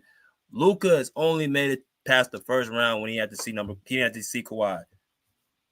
I'm like, what? Why are you bringing that up, BJ? Like, how many players can we say that for? I'm making a point. I'm just saying, like, I think people look at Luka like the bar. You lower the bar for Luka, but raise the bar.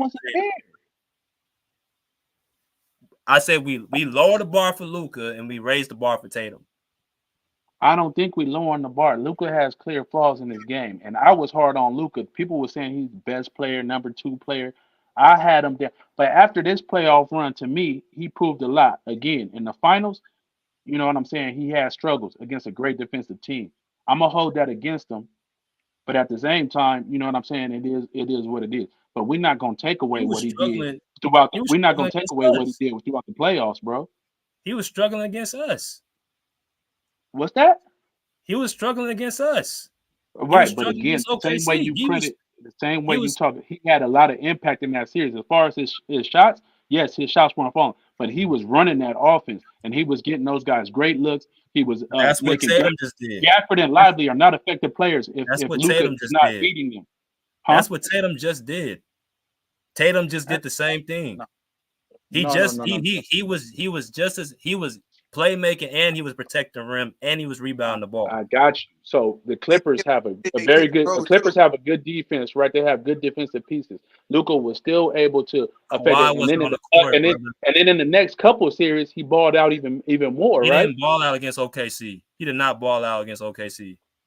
He was worse against the Clip. He was worse against OKC than he was the Clippers. Nobody crucifying him, though, BJ. He was the only series he's even really played well was really Minnesota. He was shitty against the Celtics. He was mediocre against us, and he was bad against OKC. He just gets a lot of shots up. And then you guys say 31, 7, and 7. Well, the motherfucker shot 30% from the field and 25% from 3. He did not play superb like this whole playoff run. I don't know what you watching. You see it maybe a little differently than I do, but to me he was the key catalyst on that offense, bro. With his ball control and what he was doing for that offense, I just think it's a little different. I praise Tatum for his playmaking. Yes, he has gotten a lot better, but he was not doing it to the level of Luka Doncic. We're not doing that. I didn't say I said he basically was giving you high efficiency of playmaking and rebounding and defense. I agree. I agree with that. That's why he's a top 10 player. I'm saying what you just gave Luka credit for. Tatum did more. I'm saying he doesn't do it to the level of Luka. No, he don't. I'm not saying that, but okay. Well, then Luka didn't do what Tatum do on the level on the defensive end. I can play the same. game. I agree with that. I can play that same game.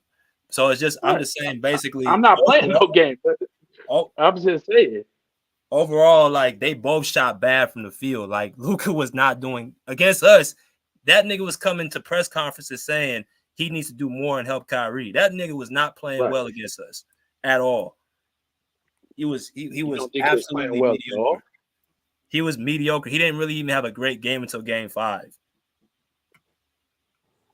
I agree. His shooting splits weren't great, but again, it's a difference to me with the type of offense that the Dallas has created for Luka, the type of players he has around him, than what Jason Tatum has. He has guys that can do multiple things on offense and defense. But speaking specifically to offense, he has other creators that Luka just doesn't have besides Kyrie Irving.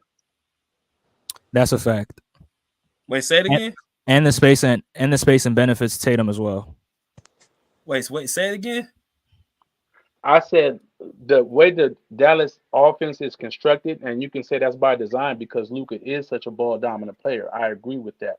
But I'm just saying he doesn't have the creation outside of Kyrie Irving, that total offense is based on what Luka is providing for his players. So it's not the same as a Jason Tatum who has guys that are better creators outside of even a player like Drew Holiday at times is a good creator and a good playmaker. Even White, who's become more of a spot up shooter, I grant you, he can still put the ball on the floor and do certain things. Chris Stapps is a shot creator. You know what I'm saying? Mhm. Luka Doncic just doesn't have that besides Kyrie Irving. So the offense is solely predicated on what he provides for these players besides Kyrie Irving. So you saying that like Boston had a better team than Dallas? What's that? So you saying Boston has a better team than Dallas? Well, clearly to me they have a better team, yes. But that's not the point I was making. But if you're asking me a question, yes, they do have a better team. Hey Andre, who did you pick before the series? Who did I pick? Yeah. I picked Dallas. Okay, so you had to change your heart after you saw the ass whooping. Nah, I came to the realization that Boston was just a better team, and the Dallas Mavericks ran out of luck. Because Okay. I made that pick because they had beaten 350 win teams, and I was saying that they've been battle tested. They beat And teams that didn't have their best player. They beat teams that were young. They beat teams who are inexperienced. That's what they beat. So They beat you teams put a that are lot in of front of stock them. in you put a lot of stock in that, huh? And then when they faced a team that was battle tested for real, they got their ass stomped on. but the We Celtics still didn't thought face her teams as well. They did, we still thought the Timberwolves was a but better team. We're not gonna do right. that. I We did still thought Minnesota, the yeah. Timberwolves I think Minnesota was the only team that was better. But right. OKC, I didn't think OKC was better. We still thought OKC, who was No, the number no, one team in the West, right? absolutely Now, not. BJ, you picked Absolutely the not. Thunder to beat No, them. absolutely. I said SGA was better, which he was. He was No, the better that's fine if team. you picked them, but we still thought the OKC was a very good team. Like we're not gonna sit up here, and if you pick Dallas, that's fine. I'm just saying, don't act like we didn't think that OKC was a very good team. Yeah, they put up a good fight. They lost in 6 games, but Right, but I'm not they just because basically Dallas was favored, then you giving credit to Dallas as a team. We're not saying yeah. OKC was trash. No, I said Dallas. See, Andre put stock into the playoff run with Dallas. I didn't put Yeah, that OKC kind of was a stuff, good team, bro. but they were unproven though. You didn't know what you They, got from OKC until they made in the playoffs. No one knew what they right, were right, going right. to do. They were unproven, Yeah, and that's true. very few teams in their first, and that's why I didn't pick OKC. Very few teams in their first real playoff run go all the way to the finals, right? They got to get in there and see what the finals like, see what the team is lacking, see who's going to step up in key moments. All that stuff is very important when we're talking about deep playoff runs. So I agree with you on that, but I'm still OKC was still a very good team. For sure. We got Yeah, to go yeah, to I agree with you. we got to go to Bruce though. What's good, Bruce? What's up, BJ? Everybody, I'm not gonna be here long. You know, unlike the Celtics, I have to work. You know, Yeah. I mean, the Celtics didn't really work to win the championship, but congratulations for the participation championship. Probably be one of the worst finals I've ever watched, but I mean, good for Boston. They're gonna eat that clam chowder tonight or today. Um, Probably the easiest championship I've ever seen. Um, I have to give it to Brown and Tatum, and congratulations to the Celtics. He deserved the championship. I mean, they had to play whoever was in front of them or whoever was left on the other teams in front of them. Congratulations to the Mavs for not really showing up in the finals. I mean, when you have to face real competition when the other team is not hurt or the other team has experience or the other team is not dumb like the Timberwolves, that's what happens. And I'm not gonna call Missoula mozzarella for now. So Coach Missoula, congratulations. And Jason Kidd, I mean, he was coaching he was a kid, but without the extra D, you know. And I'm not gonna say no Diddy. So yeah. Um, Bruce, I agree with you on that last part. yeah, congratulations to the Celtics, and I'm glad the finals is over because my eyes were bleeding. But I cannot wait to see for next season. And Y'all gonna do what yeah. y'all. And T Sweezy, congratulations. I mean, you stick by your team and you deserve it. Thank you, man. Appreciate y'all though. We had this one Clipper fan who became a Celtic fan. I was shocked, but I ain't gonna say his name. BJ already knows. That's called Ben Wagon. That's called Ben Wagon.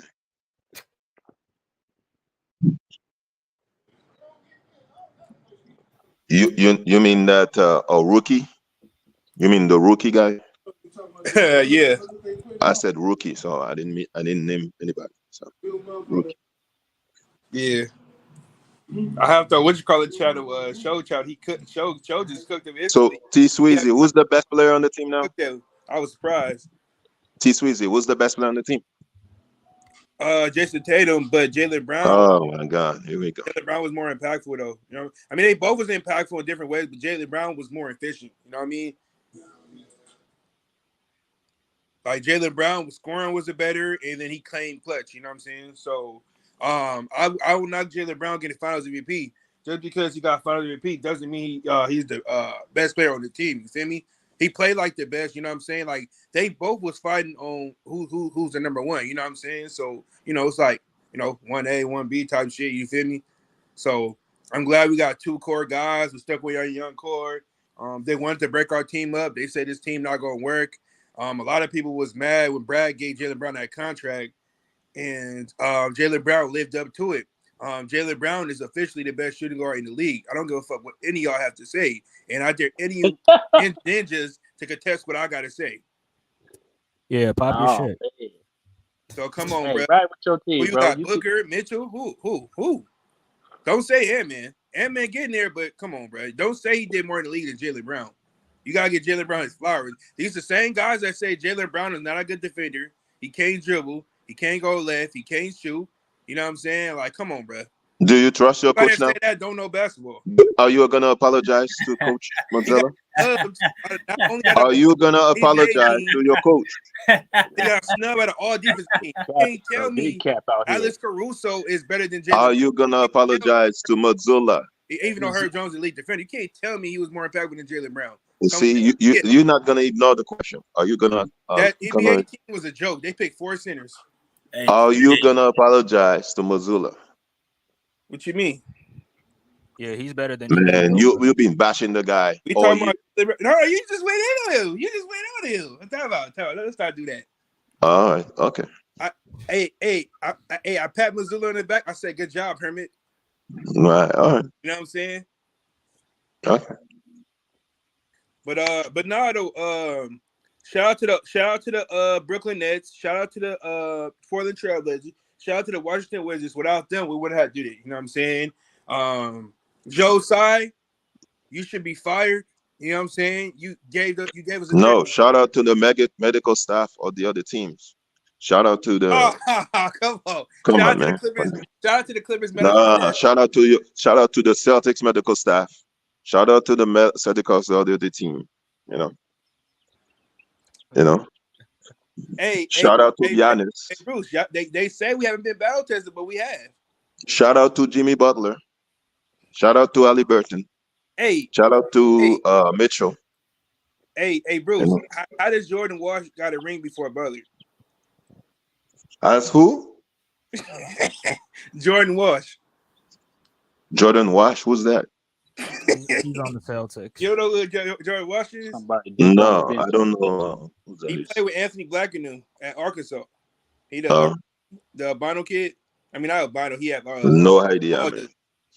So you think your Celtics gonna be a dynasty every time somebody win? It's dynasty. I heard Denver dynasty. So the Celtics gonna be a dynasty. The video was pushing that. Not. Well, to me, in order for us to be a dynasty, we have to win another championship. So, which is not gonna happen. Yeah, but we getting there. It's not gonna happen. Okay. You don't think so, Andre? Nah, no team is winning back-to-back championships ever again. I don't know They about ain't that. got to win back to back to be a dynasty, in my opinion. But I think they have a chance to be dynastic. They When don't their have way roster. to win back to back to be a dynasty. Wow. All No, right. you don't have Wait, that. you went, wait, The No, wait, Spurs back were to back. clearly a Spurs. dynasty. Yeah, the Spurs. The Spurs were not a dynasty. Okay, What? They yeah, called the Spurs we a dynasty. They didn't never won back to back. They were. to me, Yeah, They never called the Spurs a dynasty. what? Bruce. They were winning 3 championships in 5 years. You're a No, dynasty. the Spurs were not a dynasty, man. They were successful. They were not a dynasty. Okay, Bruce, 3 championships. In 5 years. That's a dynasty. That's not a dynasty. So what is it then? Dynasty were the Bulls, the Lakers, the Celtics. yeah, You know? those were elite dynasties. That's Not even the top of the Yeah. top, Warriors. bro. So Spurs. no, they're not the dynasty, man. Yeah, The Warriors not a dynasty. Celtics, Wow. The Celtics, remember the Spurs went couple years without going to the finals. They were successful on making the playoff, competitive, but they were not a dynasty. 2003, 2005, 2007, and then a long time before they went back to play against LeBron. Right, but don't you think in that stretch, in that 2003, 5, and 7, in that stretch, you don't think there was a dynasty? No, they were battling the Lakers. So the Lakers were as successful too. So they're a dynasty too.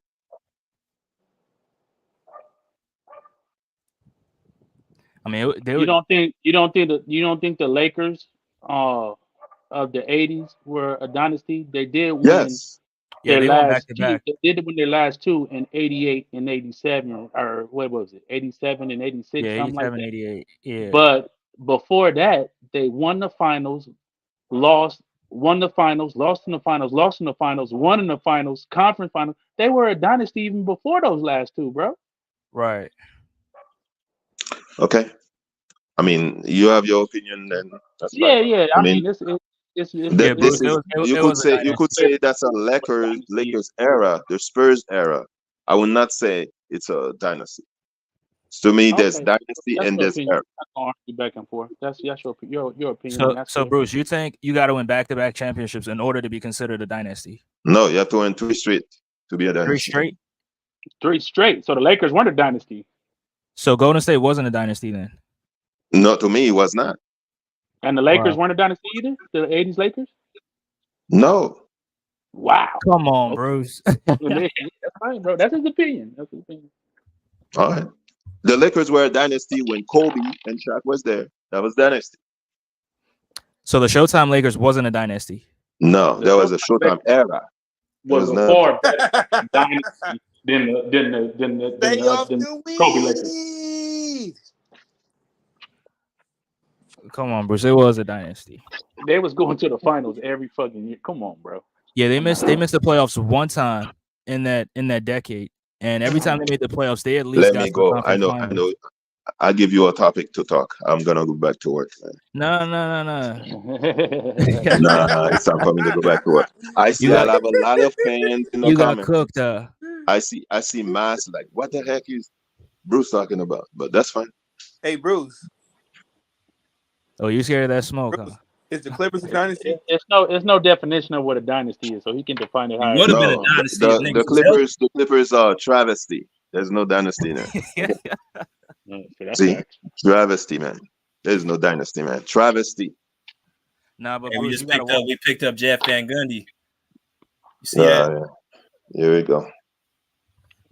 Yeah. Us? Didn't he came? Is that the dude that's with us? Yeah. Yeah. He took Jerry. He taking Jerry West's spot. Nah, he taking assistant coach, head Oh, assistant being a coach. Yeah. Okay. Yeah. I mean, Jeff Van Gundy's overrated, so He an offensive coach. Hey, BJ, who is he again? Because I remember he was on ESPN. Like, what does he do? He the dude with the bald head and the hair on the side. I've seen him before, but what's his resume? I mean, he was a head coach. He went to the finals. He was in the Knicks coach, 1999. the Rockets coach. Right. You He say coached T-Mac. He Jeff Van coached Gundy. T-Mac. Not the other one. I get them confused. The skinny one. Yeah. The skinny one, right? Wait. He was the Yeah, one the skinny that one, yeah. remember when him and Mike got into it? That coach that Mike called a short bitch. Yeah, he called him a con man. I remember that game. Yeah. Called him a con man. Yeah.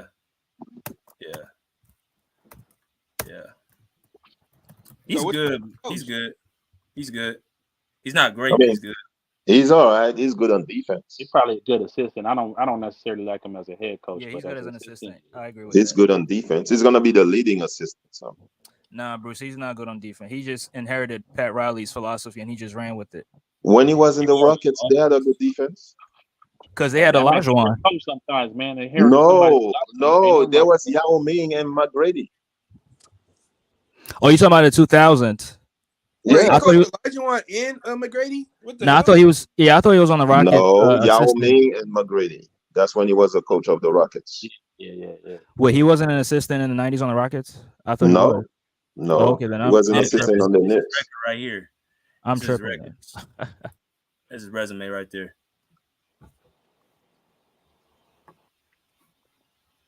Yeah, it's decent. Yeah, anyway, guys, good debate. Congrats to the Celtics and their medical championship. So. Bruce, you had bad takes tonight. Today. Yeah. All right. Sorry. He never made it out the first round, them boys. Hey, I'm ready to have this debate again about about dynasty and era. No. I think we will. I think the last dynasty was the Lakers with Kobe and Shaq. But all right. Ain't no debate. We just gonna let you have it, bro. Yeah, all right, man. That's fine. All right. It's all right, man. You gotta walk it back. Dynasty. He lost me at that one. The '80s Lakers. We done here. All right. Okay. See you guys later. All right, Bruce. All right, Bruce. So what y'all consider a dynasty? What's a dynasty to y'all? Well, like I said, there's no clear definition. You just gotta see it. I'm not gonna say, oh, you gotta win this. I'm just, if you consistently, if you gotta have some rings to be a dynasty, obviously. But if you consistently putting out a team that's considered a favorite, and you throw some championships in there over a 5-year span, you win 3, and you win, even if you win 2 to me, and you win the finals every year, to me that's dynastic, bro. Just because you don't, win, you got to win the big ones. Don't get me wrong, you have to win. But you don't have to go back to back to me. You don't have to. If at the beginning of the year over a 5-6 year span, they say, oh, this team is a top contender, is one of those teams like can really win a championship. Not, oh, they could if luck goes this way, blah blah blah. But they're at the beginning of the season, they say, man, this team is a championship team, and they throw a couple 3 championships in that 5-6 year span. To me, that's a dynasty, in my opinion. Right? Yeah, I agree with that.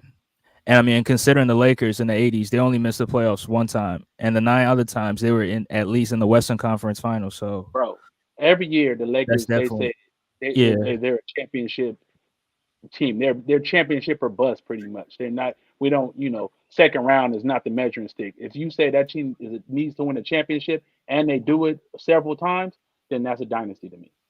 Yeah.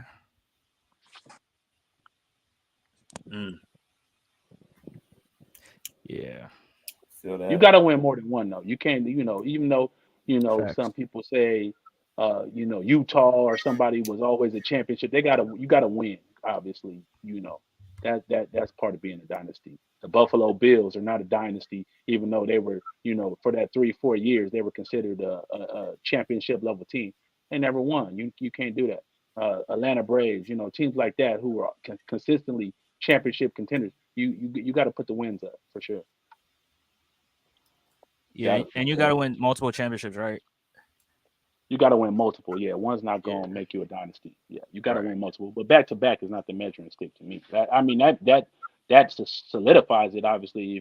But even if you win 2, if you win back to back and then have years of futility after that, that don't make you a dynasty either. You know what I'm saying? That makes you great for 2 years. That's not dynastic to me. Once you start getting 3, and even the Lakers, they went to the finals after that. They lost. You know what I'm saying? So that solidifies their dynasty status. You know what I mean? I don't even think it comes to you have to win back. Like, I think of it more like you win in a certain period of time. like you look at the Warriors, they won 4 championships in what, 8 years? Yeah. So that's half of them cut in, like, you know what I'm saying, in the middle. Like, you've been responsible going to the finals and winning it at least half the decade. So that kind of more lines up with me. That's a dynasty. That's what I was saying. I agree completely. They was always, you consider when they was on their run, you considered them a favorite to win the finals. They was in the top 3 favorites to win the finals. And then they actually put it on wax. They actually won 4 out of those whatever years it was. So they're dynastic. Exactly. For sure. Mm-hmm. No, I agree. So what you think gonna happen next year with Boston? You think they're gonna be at that point again and win the finals? That's why I say, BJ, they have a chance to be dynastic. They already, are one of those teams that you consider a finals, contender. And now they actually put one on wax. So, again, next year, obviously they may not win it, but they are a top 3 team, going to be a favorite, a top 3 team to win the finals, right? So if they win it again, or even if they go next year, they go to the finals, and then the year after that they come back and win one, whatever. They have a chance to be the dynasty. They got their players. They're about to lock up Tatum. They got their core locked in. You know what I'm saying? And now it's just, can they keep those pieces around them? Because we already know Jason Tatum and Jason Brown are both great players. Whether you want to put them top 10, top 5, whatever, that's on you. But I'm just saying they are great players, no question. So you keep those pieces around and you keep that defense in tow, then yes, they have a chance. Boy, Jrue Holiday was a big upgrade, wasn't he? From Marcus Smart. Oh yeah, Marcus Smart, of course, because not only is he a great defender, he's a true point guard. You know what I'm saying? And he can facilitate. He runs the offense. He makes smart decisions. It's a big Marcus Smart made bad decisions, jacked up horrible shots at times. And turnover crucial, man. Couldn't hit a shot. Crucial turnovers. You know what I'm saying? So yeah, Marcus Smart just don't have the IQ of a Jrue Holiday. Jrue Holiday knows his role, bro. Marcus Smart wanted to be somebody he's not. Thank you. There we go. That's what it was. Man, Marcus Smart's somewhere crying right now.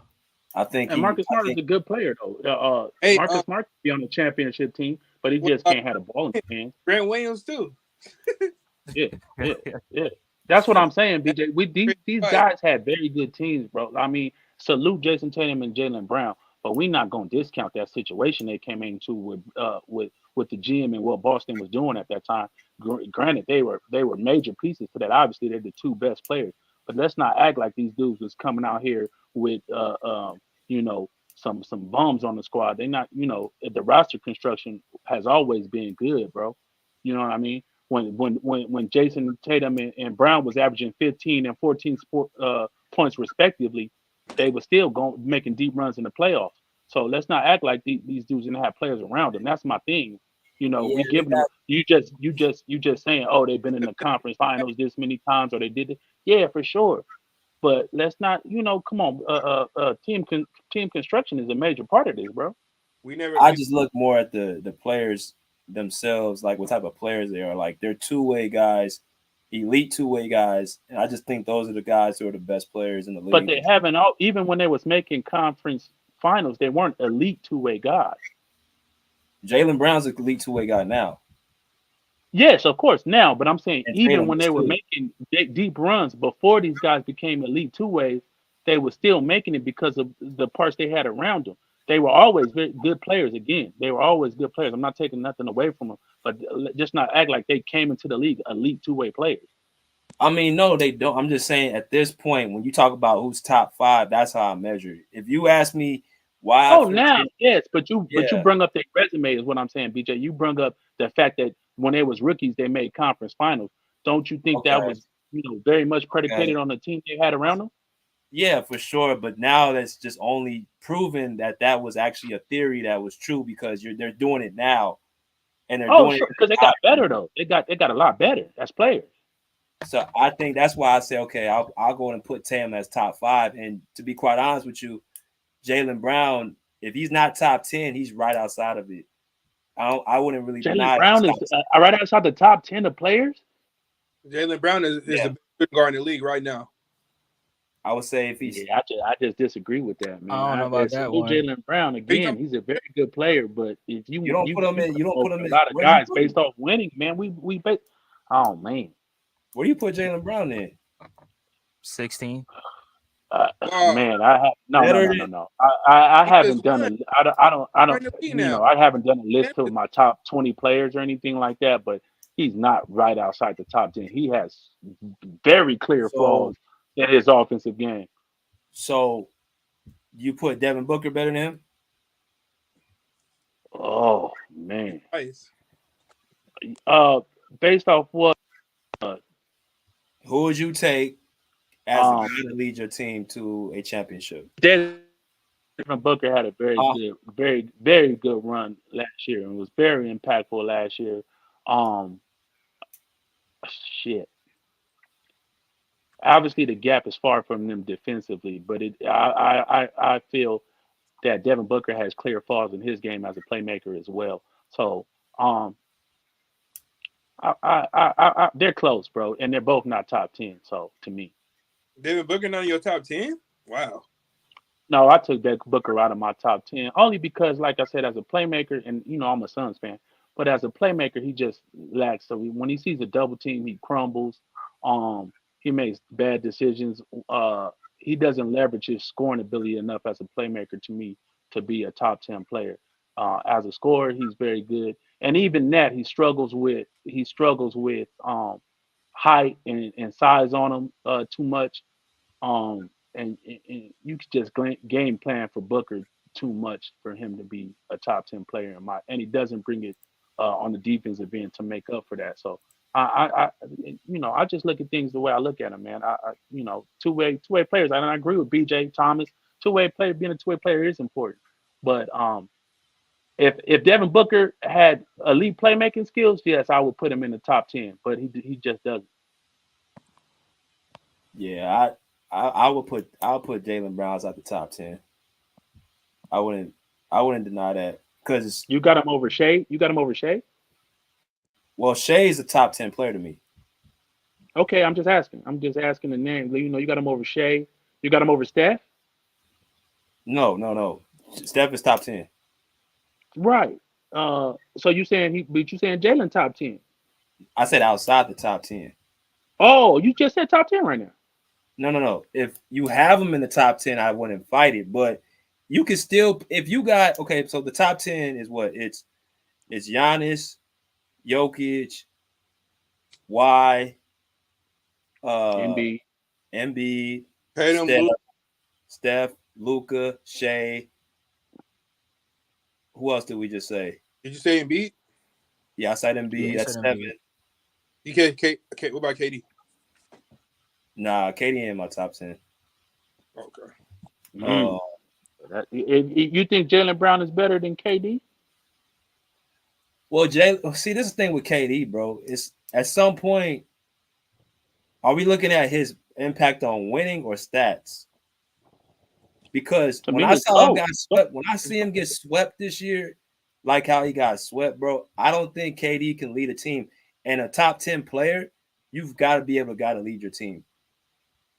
Yeah, but again, bro, if you're not looking at the roster, BJ, and seeing that how flawed that roster is, bro, they give away everybody, all their role players, and they bring in a Bradley Beal who's not giving you nothing offensively or very little defensively. You got Devin Booker who's giving you minimum defensively and is getting shut down by good defenders. You shouldn't get swept, bro. You can't get swept.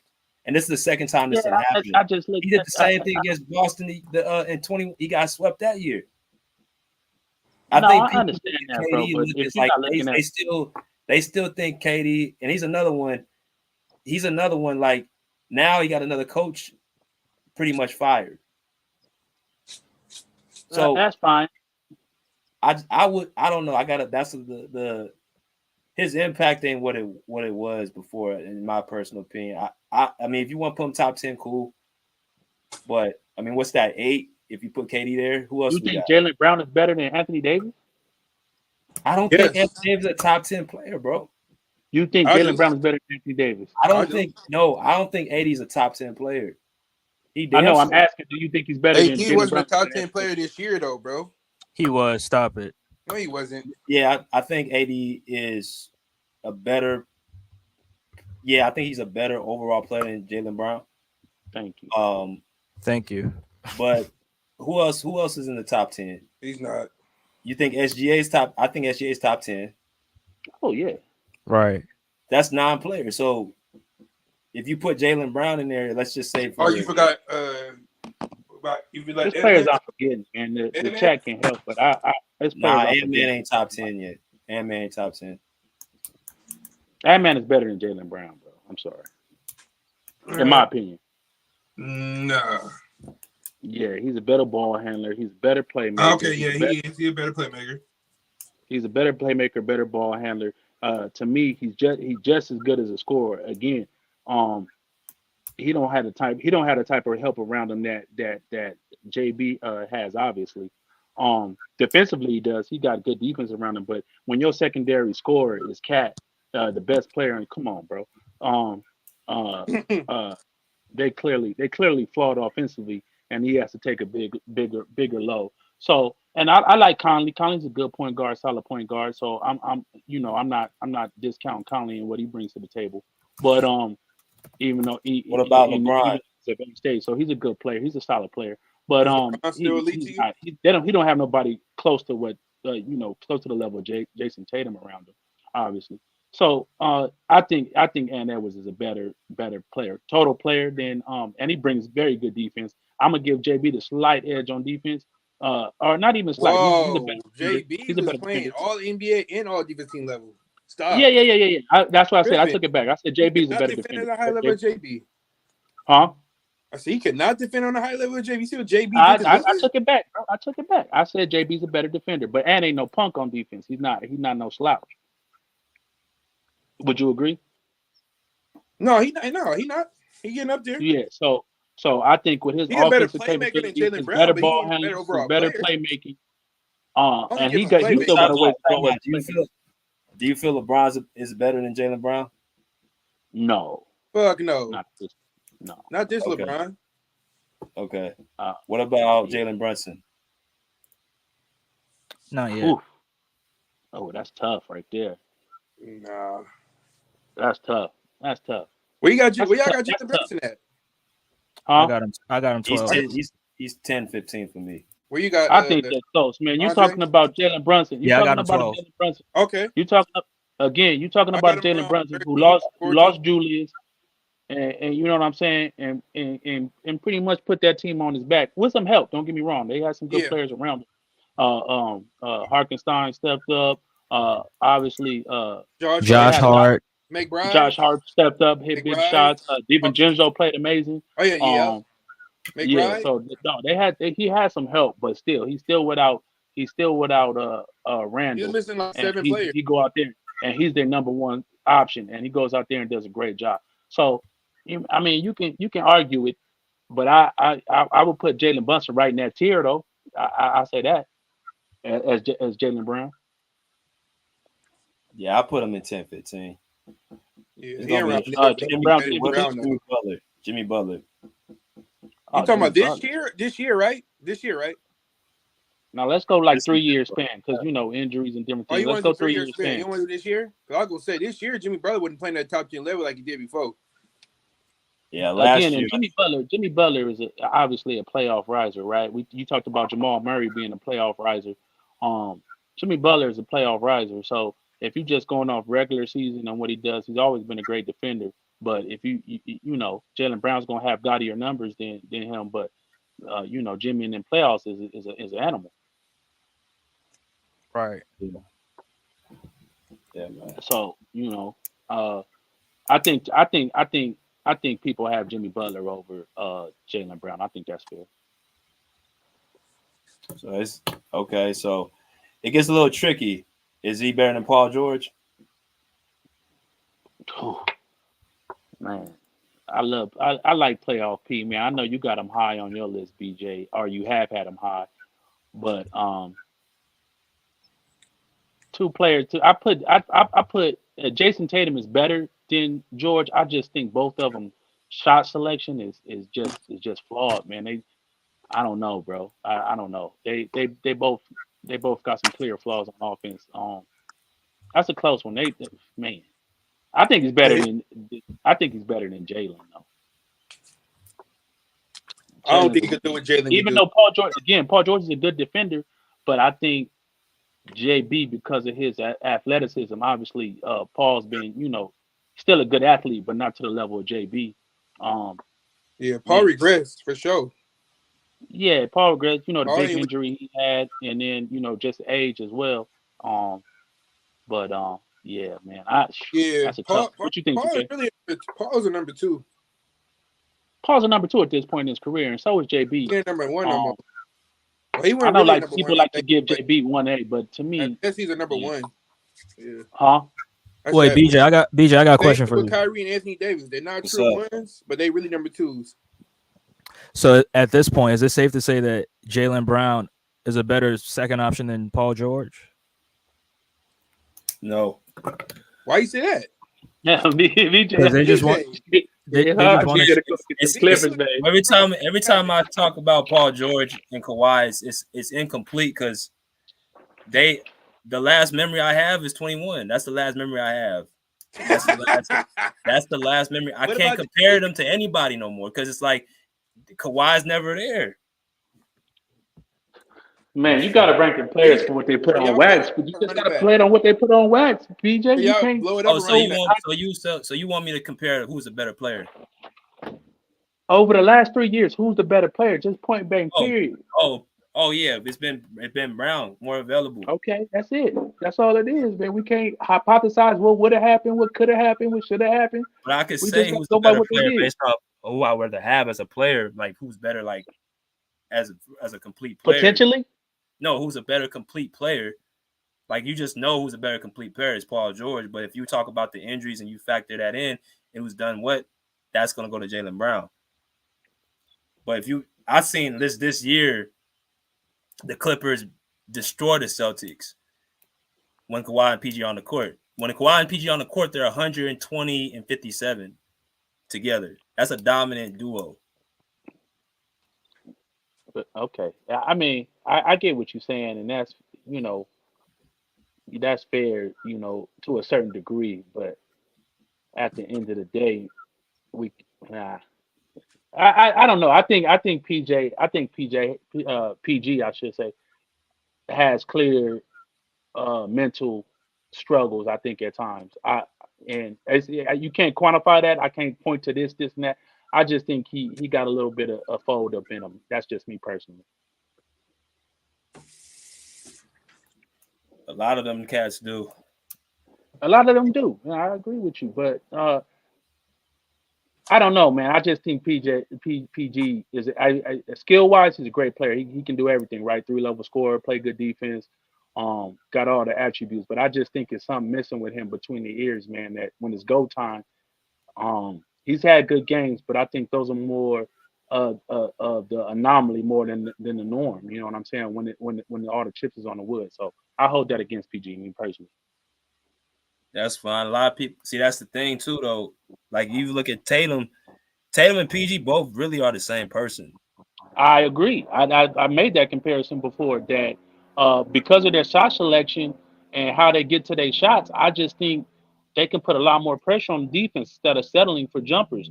And until Tatum can learn to get to his spots at a more consistent level, that's why I don't put him up in there in that top 5 stat. Luka's gonna get to his spots, bro. And maybe against elite defense, they're going to take some of that stuff away from you. But against everybody else, he knows what he's about to do, and he does it well. So that's why I put Luka a little ahead of them guys. To me, they got some development to do as far as knowing, what the best shot is at the right time. But Luka's shot selection is bad. No, well, again. Okay, to me, it's a difference. It's terrible. I mean, but BJ, the defense is also making it difficult for him as well. So, that motherfucker he likes to showboat and shoot threes and shit like that, man. He don't have the quickness to get by certain guys as you guys saw. Nah, man, that's just who he is. He just I shoots agree bad. with you, BJ, but they're not the same players. Like you said, Luka's a slow down type of player, so his best shot is not the same as Tatum's best shot. Tatum has the athletic ability to put pressure on a Luka Doncic or whoever switches out on him, right? But he doesn't. You know what I'm saying? He has the bit. So that's why I say it's a bad shot. Luka is shooting maybe his best shot available. You feel what I'm Yeah. saying? Do you agree with that? Exactly. That's what I mean. But does he still shoot bad shots? Of course, he shoots bad shots, and I think the offense is predicated on him a lot of times shooting bad shots, just like Kobe shot bad shots. But that team was predicated on Kobe. The Phil Jackson's got that into the game plan, right? It's predicated shooting bad shots. Yeah, the triangle You don't think offense. Kobe took bad shots? Yeah, he did sometimes. That man, Kobe Bryant. First off, the shots that he was first of all, the defense at that time was that was probably the toughest defense in NBA history. True. The lane was clogged up. They were having to deal with second and third line defenses. This man was getting triple teamed. You can't compare them double teams to what Kobe got to Luka. Luka's in a softer. It's a bad shot. It's a bad shot. It was a bad shot at that time. It was a bad shot when you're getting double and triple team. Come on, we're not doing that, bro. And again, and I'm not saying, I'm not taking that away from Kobe. That's why his percentage is low. Kobe Bryant is a far better shooter than LeBron James, but his percentage is bad because that was built into the offense for him to take bad shots, bro. That's all I'm saying. Okay. Yeah, that's all I'm saying. I'm not holding that against Kobe. You act like I'm saying that to downgrade Kobe. I'm not doing it to say that. I'm saying the offense was predicated on that. Oh, Kobe shoot that. Okay, cool, Kobe. You know, yeah. Even though you're getting that double team, that's still better than you passing it the ball to so and so for his shot. And I feel the same way with Luka. That's still better than dumping it off to Lively for him to create. You feel me? Mm-hmm. That's still better than you dumping it off to Derrick Jones Jr. for him to create. He's not a shot creator. So the offense is built in, is predicated on Luka shooting them shots. That's all I'm saying. That's the comparison I'm making. That's all I'm saying. Okay. I saw it. I feel it. Right. Well, I'm already hyped up for the next series, next season, man. I can't wait to see what happens with these off season with the trades. I'm more so inclined to see what happens there. Mm-hmm. So it's definitely gonna be a great year. I think the Sixers is gonna win the off season. You say what? I think the Sixers is gonna win the off season this year. What do you mean? They're gonna make a lot. Wait, say it again, BJ. What do you mean off season? They're gonna make the best trades. They're gonna make the best free agent signings, and I believe they're gonna construct a team that, on paper, is gonna look better than anybody else in the off season. The process, huh? Yeah, this is the final. This is the final chapter of the process. So, yeah, I think I agree with them. They're gonna put a nice squad out there. BJ, you said something about Memphis earlier, and I'm not saying they're gonna make the finals, but Memphis, don't sleep on Memphis next year, bro. Okay, so let's look at Memphis roster. See what they got. I want to look at this. What does Memphis have? Let me look at their roster. They got picks though. They can make a splash, bro. They could. Let's see. Well, let's go what they have right now. So they roster now. Let's go with what they got. Because I've heard it too. Like they've had don't sleep on Memphis. Let me see. They roster. Here it is right here. You got Jordan Goodwin. You got Scottie Pippen Jr. Jake LaRavia. I guess he's a young cat. He's a shooter, floor spreader. Vince Williams is a good solid defender. Yeah. Santi Aldama is an energetic, stretch. Zaire Williams is a athletic wing. Luke Kennard's a shooter. We know who Ja and Jaren are. Brandon Clark, yeah, he's gonna be back. He's a big piece. He's a hell of a rebounder. If he can get healthy. Yata Watanabe's a shooter. Desmond Baines, their second leading scorer. Actually, sometimes you can look at they first. Rose, D Rose, old school. Lamar Stevens, Marcus Smart is going to be their backup point guard. Nah, I think he's going to start. For who? Well, no, he might not start. Because it's gonna be Smart. It's gonna be Ja, Desmond Yeah, Bain. Smart. Yeah, they're gonna be. Yeah, he might not start. JJ. Yeah, Brandon Clark. Brandon Clark. Yeah. Is the big man still on there, or is he gone? Is he done? No, he got traded. The one that got injured. Steven Adams, he in Houston. Yeah, he got traded. Oh, that's right. Okay. Yeah. He didn't play this year, though, did he? Nah. No, I didn't know they went to Houston. Okay. So I look at their roster. They got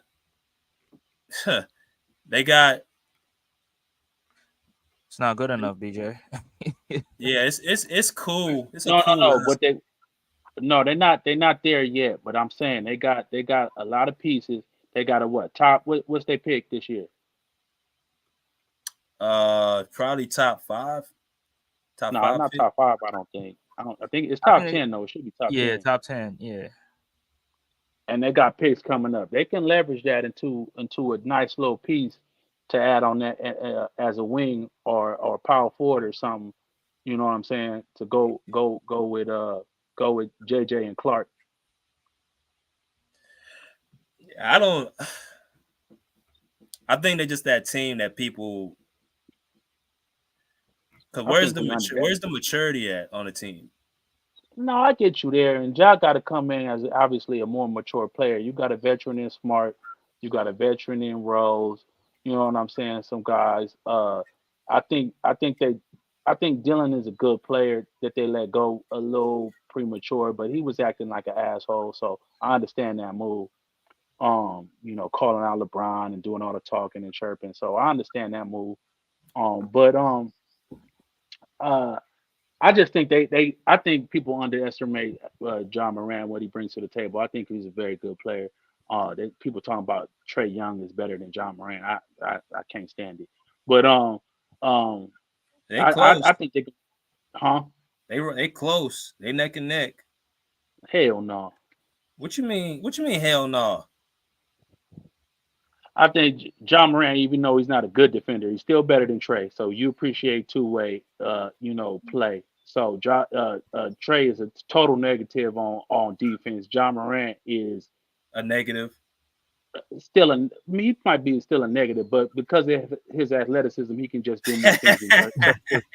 He may be still a negative. I'm not gonna argue that. Yeah, Trae ain't shit on defense. Defense, man. Trae is at the bottom of the barrel. Trae is not shit on defense, man. That dude gets exposed just like Trae Young gets exposed. They both bad on defense. Again, Trae Young can't do anything because of his physicality. He can't do nothing. At least Jock gonna get you a block shot in transition or something, do something crazy athletic to affect something. Okay. And he's gonna get in passing lanes, and Trae's gonna get in passing lanes too, just because he's gambling and can't do shit else. But I just think he's a better fast break player. He's a better, to me, even though he's a poor shooter, I think at times you gotta respect him from three. And Trae's just a chucker that shoots bad percentages and is a good facilitator. I give him a good facilitator, but to me, he's a horrible Luka Doncic. Like, you know what I'm saying? Like, horrible. I just don't like Trae, bro. I'm sorry.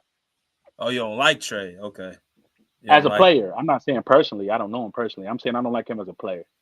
Okay. You're never gonna. To me, as a number one, obviously he's not gonna win the championship as a number one. And as a number two, he gives you little value because he's not a good off-ball player.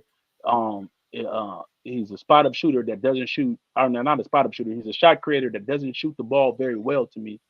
So what is his value? His value is when you have.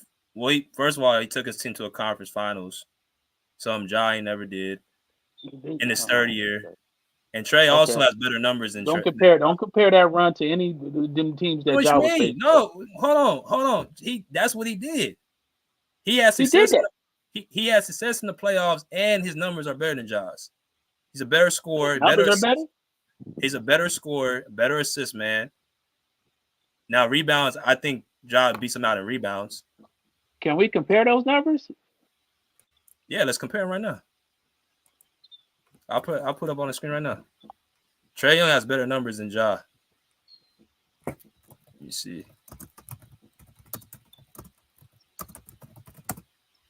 I mean, Trae Young is a walk-in 28-7 guy, 28-8 guy. So What's Ja Morant? 27-6 or 5. Okay, So 27 and regular. 8. Let me go ahead and pull up these stats right now. I think y'all lying. So look at the stats right here. I can't see that good. What we got? So regular season stats, like, you want this best season or do you want like everything all together? Go to best season. All right, best season right here. Ja's best season was 2022. He averaged 27, five rebounds, and 8 assists. Mm-hmm. Trey's best season, he averaged 29.6, 4.3, and 10.8. So he beats him out. He beats him out in points. He beats him out in assists. He beats him out in steals. Okay. What's the field goal percentages? Oh, obviously it's going to be going to Jolly because he don't shoot the ball. But we can pull that up. We can put. He's still not a better shooter. He's still not a better shooter than Trey. No, he's not a better shooter, but again, he puts elite pressure on defense. He gets your bigs in foul trouble. He goes to the hole more consistently, and to me, just puts more pressure on your defense. Trey is a make or miss type of guy, right? He shoots a lot of contested jump shots, and I just don't like that style of play, bro. I don't know. Like if you want to get Trey gonna put up his numbers again. He's gonna, but to me, Trey will never win a championship as the number one player. Isn't that what Ja's the same thing? I think Ja with a better team around. I like his style of play more. It's more conducive to winning to me. Again, Trey got field goal percentages of 41%, 31%, and 40% in the playoffs. In all his playoff runs, he's shooting 31% from three, 18% from three, and 33% from three. Come on, bro. And granted, they won. They won that one year when they won 16 games. When they won 16 games, he's proven more in the playoffs than what Ja Morant has proven. And you're saying that Ja Morant has a better chance of winning, bro. He beat. Hey, Andre, I hate to do this to you. He beat Philadelphia. He beat Doc Rivers. He beat Doc Rivers. Oh, that's fine. He beat New York. He beat Philadelphia. He's been more playoff tested than Ja Morant has. And it's only a year apart. What's that? I just think people don't like Trey because of his attitude, and they factor that in when they come to ranking, because there's nothing that Ja Morant has been over Trey Young. I just think people use again. I'm not saying but I think people use that against him. No, I think again we look at the team. Granted, Trey Young played some good games in those series, right? And he was the best player on the team. And they had, everybody needs help, right? So I'm not taking that away from that one good run he had. But again, when you look at the numbers, and to me, what Trey Young brings to the table, I think, and I could be wrong. I'm not the end all be all. I think that Ja Morant's style of play is more conducive to winning than a shot chucking Trey Young. Like again, he's going to get to the free throw, and Trey gets to the free throw line somewhat. I think after the rule change, that kind of hindered his free throw attempts a little bit. I have to look at the numbers. That's just my guess. But I just think Ja. I just think Ja his style of play is more conducive to winning again, and that's what I'm basing my assessment on. I don't fault you for that at all. Let me go to my man Monty. What's good, Monty? What's up, BJ? What's up, panel? How y'all doing? What's up, fellas? What's up, bro? We talking about Ja Morant and Trey Young. Mm-hmm. We're talking about that. We're talking about the Celtics, and we're talking about this. Oh yeah. We knew the Celtics was gonna do what they do. Once it was 3-0, everybody knew. The Celtics pretty much was the better team. It was the better team all year. And they showed why they might have had an easy path or whatever that, but they still will be remembered as champions. And I always said Jaylen Brown to me was the best player. They did the right thing last night. I'm glad he got the Finals MVP and everything. But I ain't gonna lie, Trae Young and John Morant it's definitely close. It's super close. I ain't gonna lie to you, but I understand what Tyson's saying though. I agree with him. I think John Morant play style is a little bit more better to a winning play style. But Trae Young, don't get it wrong, he's tough. Trae Young's tough, but like you said, on the defensive side, you know what I'm saying? He not giving you much. But Ja don't give you much on the defensive side either though. I Either agree. way.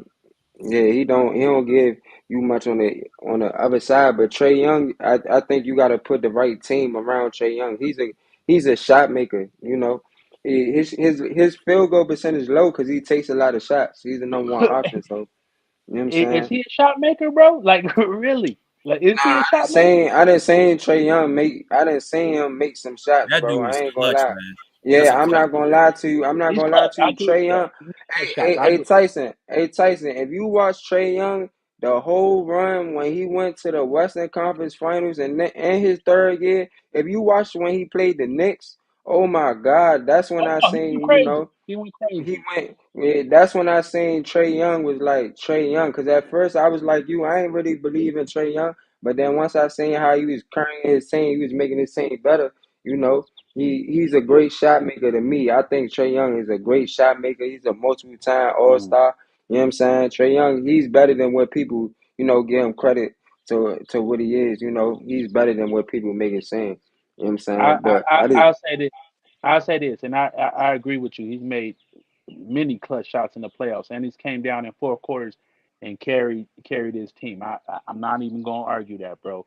But as the totality of the game, if you look at these playoff numbers, bro, Trae Young is ass.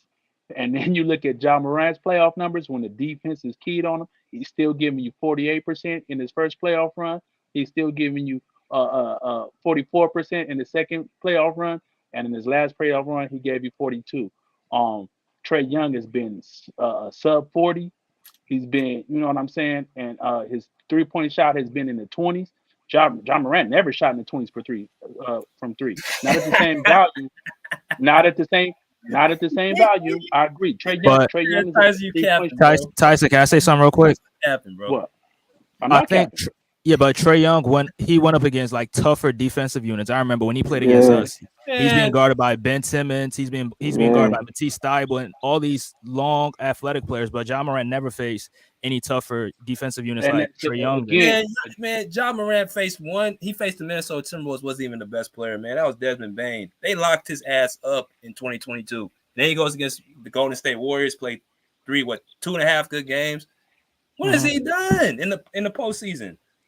BJ, I'm Nothing. not He gonna hasn't lie done to you, nothing, BJ. but He the hasn't numbers he speak for hasn't themselves. he but he's went hasn't up done against better defenders than yeah, he John Morant. hasn't That's what I'm saying. Hell yeah. he hasn't done he hasn't done a lot. And I think the thing with Ja, he need to focus on basketball and stop trying Oh, to be, 100%. 100%. in the streets because I think he's a terrific player and I think he can have a Hall of Fame career if he gets on the right track. But athleticism does give out, if you look at D Rose, you look at my favorite player is Russell Westbrook. You know what I'm saying? So you feel me? Athleticism sometimes it dies down the end of your career. Look at Blake Griffin. You feel me? Like it's a lot of Oh, guys that were athletic. I agree. You feel Yeah, me? I In their agree. career, it dies down. So I feel like with Ja Morant, he's wasted a lot of time in his prime. Like I feel like he was reaching to his prime. You feel what I'm saying? So them playoff runs that he had a good playoff run, but I feel like Ja still got to put in a lot of more work. You know what I'm saying? Oh, Like I he missed a agree. lot of basketball. Man, No, Anthony I'm Edwards not is arguing Anthony that. Edwards time, man. Anthony Edwards. Yeah, like you Yeah, feel like that's what I'm saying, BJ. Like to me, I feel like before all the little gun cases and everything Ja had going on, I feel like Ja was kind of he wanted it. He was scratching the surface and he wanted that little face of the NBA talk. Like you know what I'm saying, like Ja was on a rise for that. But I think Anthony Edwards, he just came and took over. You know what I'm saying? He just took I that agree from 100%. him. You know I what I'm agree saying? 100%. So But Ja got time. He's a young man. He got time to get it back. I agree with you. That last year, not this year, obviously that was due to injury, but that last year he fucked that off, and he was the league wanted him to be one of the faces of the league, and he took it for granted and threw that in the trash. I agree with you 100%. I'm talking about from a play style point of view.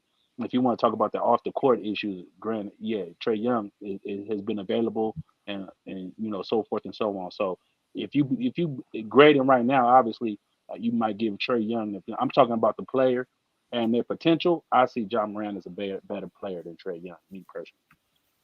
That's fair. Yeah. But what you feel about the Celtics thing, man? What about about them winning and everything? Yeah. Do you feel well? How about you feel if they're a dynasty, or are they had the makeup to be a dynasty? Nah, I don't think they had to make up, to be a dynasty or whatever. I do feel like, they've been working, you know what I'm saying? And the hard work, I just feel like the hard work paid off. If you look at the Celtics, they've been in the Eastern Conference Finals, what, 6 times out of the last eight? You know what I'm saying? They've been to the finals 2 times out of the last 4 years. So I feel like it Hmm. was definitely a deserving win. I do feel like they put in work and it was a deserving win. And they didn't need Kyrie. They showed Kyrie we didn't need you. But you gotta give it to them. Like they had a good team. They had a great team, bro. They had Drew Holiday, Porzingis, like Brad Stevens, I think he needs to be in a conversation with one of the best, executives with Oklahoma City. What's they Sam Presti? Same You know what I'm person. saying? Yeah, Sam Presti. Because the way he put that team together, you feel me, is it's amazing. And a lot of people they built through the draft, so that's one thing. You could win championships the way Dallas built it. You can win championships. The way Boston did. Build through the draft and then get key players through the all season and build like that. I think. I mean, they gonna contend, but is they gonna be a dynasty? No, I don't think so. It's a Why lot of not? teams. It's a lot of teams out there to me that I feel like that because this championship was it was boring and it was easy for the Celtics, man. Like Philly, I feel like if Joel Embiid was fully healthy, I feel like Philly could have had a chance to beat them. I feel like the Knicks, if they was fully healthy, they could have had a chance to beat them. I feel like if Jimmy Butler was healthy, we don't even know if they would have made it past the first round if Jimmy Butler was healthy. I'm just saying, like, I like Mm. Boston, but if it's a dynasty, they got to do it again. Like Steph Curry and the Warriors, it's no question it was a dynasty. You want to know why? Because they made the finals probably, 4 times in a row. You know what I'm saying? It was no question you could make it a dynasty because they won championships back to back to back. So you got to say it's a dynasty. But the Celtics, no. I Okay, don't think so. They got two good stars, but then no, I if don't think you don't so. feel that they can be a dynasty, where do you have Jason Tatum ranked on your list as an individual player? As an individual player, I don't have Jason Tatum very high, but he's high now because he has a ring. So he's high now, but he So to top me, five, top he, 10, top 15. nah, he what right now he's top 10 right now to me, but he let JB to me, he let JB outshine him on the biggest stage. You know what I'm saying? But it is a team sport. Like he said, he's happy just to win a championship, which is everybody. But he was in a conversation to be the face of the NBA. He ain't played good for the past two finals he was in when he played the Warriors and when he played the Mavs. He wasn't good. You know what I'm saying? But he did other things to help his team win. He assist the ball, he rebound. That's all the part about basketball. You ain't going, perform. But in the finals, you gotta perform. Kobe, he performed. LeBron performed. Magic, all these people, George, Shaq, D Wade, they perform. So it's just like Jason Tatum. I don't have him as high as everybody else. You know what I'm saying? Like I don't. But he did good. I'm happy he got a ring though. He earned it. I'm happy he got a ring. He earned it. I'm right there with you, bro. You got to put the numbers up, and that's why to me that's why the playoffs was kind of boring. We as fans like to see, and you could say it's casual or whatever, but we like to see domination, bro. We want to see Yeah, LeBron go out there and dominate. We like to see yeah, Dirk go out there and cook up. You know right, what I'm saying? Give you a right, 30 ball on efficient. You know what I'm saying? Like, damn, this nigga taking over the whole fourth quarter. We like to see Dwayne Wade and that championship go nuts. You know what I'm saying? So to me, if Jason Tatum would have put on a better performance, I think it would have been more palatable to the casual fans of the game, and they could have really appreciated it more. It would have been more of a Tatum again. We love narratives as fans, right? You know, some people say, "Oh, you know, that's just narrative," but we love to see a Luka against Tatum. You know, even though it's a team game, we love to see those Yeah, one-on-one matches. Bird versus Magic. We let yeah, Hakeem versus Jordan, whatever it may be. You know what I'm yeah, saying? yeah, We love yeah, to yeah. To me, it's have just that type of. it wasn't really like it wasn't a back and forth like. And only reason I was kind of disappointed in this finals because I ain't like the way Kyrie. I feel like he didn't show up. Like he showed up in Dallas, but like he didn't show up in any game in Boston, and that's crazy to me. Like he had a chance to change the narrative this finals, and now the narrative is still the same. Like you feel me? You see the difference when Kyrie Irving he's with Luka Doncic, and then when he's with the difference when he's with one of the greatest players of all time. In my opinion, I feel like LeBron James is the greatest player of all time. Great, he's the greatest player I have ever seen. So it's a big difference. Like you know what I'm saying. No, I feel like in those situations, it'd have been LeBron. He would have knew what to do, where to go, who to. You know what I'm saying. Like you feel me. So I No, don't know. I I just agree. feel. It's not a comparison to me. Yeah, it's not a comparison. LeBron And versus Luca, he LeBron. was a liability. Luca was a liability on defense, and that's a big reason why they lost. LeBron James, he was an excellent defender in that time during his finals run. So it was just a big difference, you know. But I give Boston credit. You know, they won a championship. They did what they had to do. Give them credit. But I feel like if my Clippers was healthy, I don't think you know. I just think, you know, it's a lot of teams out there that's going to be next season that's going to be better. I don't think Boston is going to be able to repeat. No, they're not going to repeat. There's going to be too many teams that's going to be ready. And it's been a champion, a different champion for the last 6 years. It's been a different champion, and that's crazy. Well, I agree. The league is full of parity right now. You know what I'm saying? And Yeah, I think it's a lot of great players, on for these franchises. So, a player like Jokic, and when he getting Jamal, and when he's playing his best, that's a tough team to beat. And what they got adequate role players. When you got Philly, if they get their shit together, Clippers, if they can stay healthy, it's a lot of OKC as they get experience and they become better. You know what I'm saying? Um, it's a lot of teams out. Miami got to make some moves and get their roster in order, and they still got a great player in Jimmy Butler. If you put in Bam Adebayo, who's an elite defender and borderline two-way star. So they it's some teams out there, bro. There's some teams out there. But I it will say, is. Boston has a chance, though. I don't think that. No, I'm not they got a discounting chance. Boston. I'm not just canceling them out. They got a chance, but do I think they're a dynasty? Do I think they're gonna repeat? No, I don't. Hey, BJ, I'm saying no. I agree I with gotta you. ask you a question, BJ. Oh, go ahead. BJ, or and Dre, you can answer this too. Tyson, you can answer this too. I just think the finals it just look different. Like basketball just look different, you know, without Steph Curry, a LeBron James, a Kevin Durant, a Dwayne Wade, a Dirk, you know, a Tim Duncan. It just look different. Like, how do y'all feel about like how the finals, how the finals we've been getting? Like last year we got the Nuggets and the Heat. Like this year we got Dallas and the Celtics. And then the year before that, I think we had what Phoenix and or it was the Warriors and yeah, it was the Warriors and the Celtics. Like, do y'all, it's been. Have y'all been excited about the finals? It's been dry finals. What do y'all think? Like to me, it's been boring finals this past couple seasons, man. I think well, this to me this finals was a little underwhelming, but like I said, people love narratives, people love stars. I think the Spurs fit that same type of mold, right? Nobody liked the Spurs. Nobody was excited about Spurs in the finals because they played a different brand of basketball of team first, and we didn't have the heliocentric, the Dirk getting the ball every time down court and creating. We got a well-oiled machine type of offense. You know what I'm saying? But everybody knew the Spurs was gonna be there though. Everybody knew No, the we knew they Spurs was was. gonna be there because the style. We But knew the everybody Spurs like gonna it's be in the boring basketball. conversation. Tim Duncan's a boring superstar. You know what I'm saying?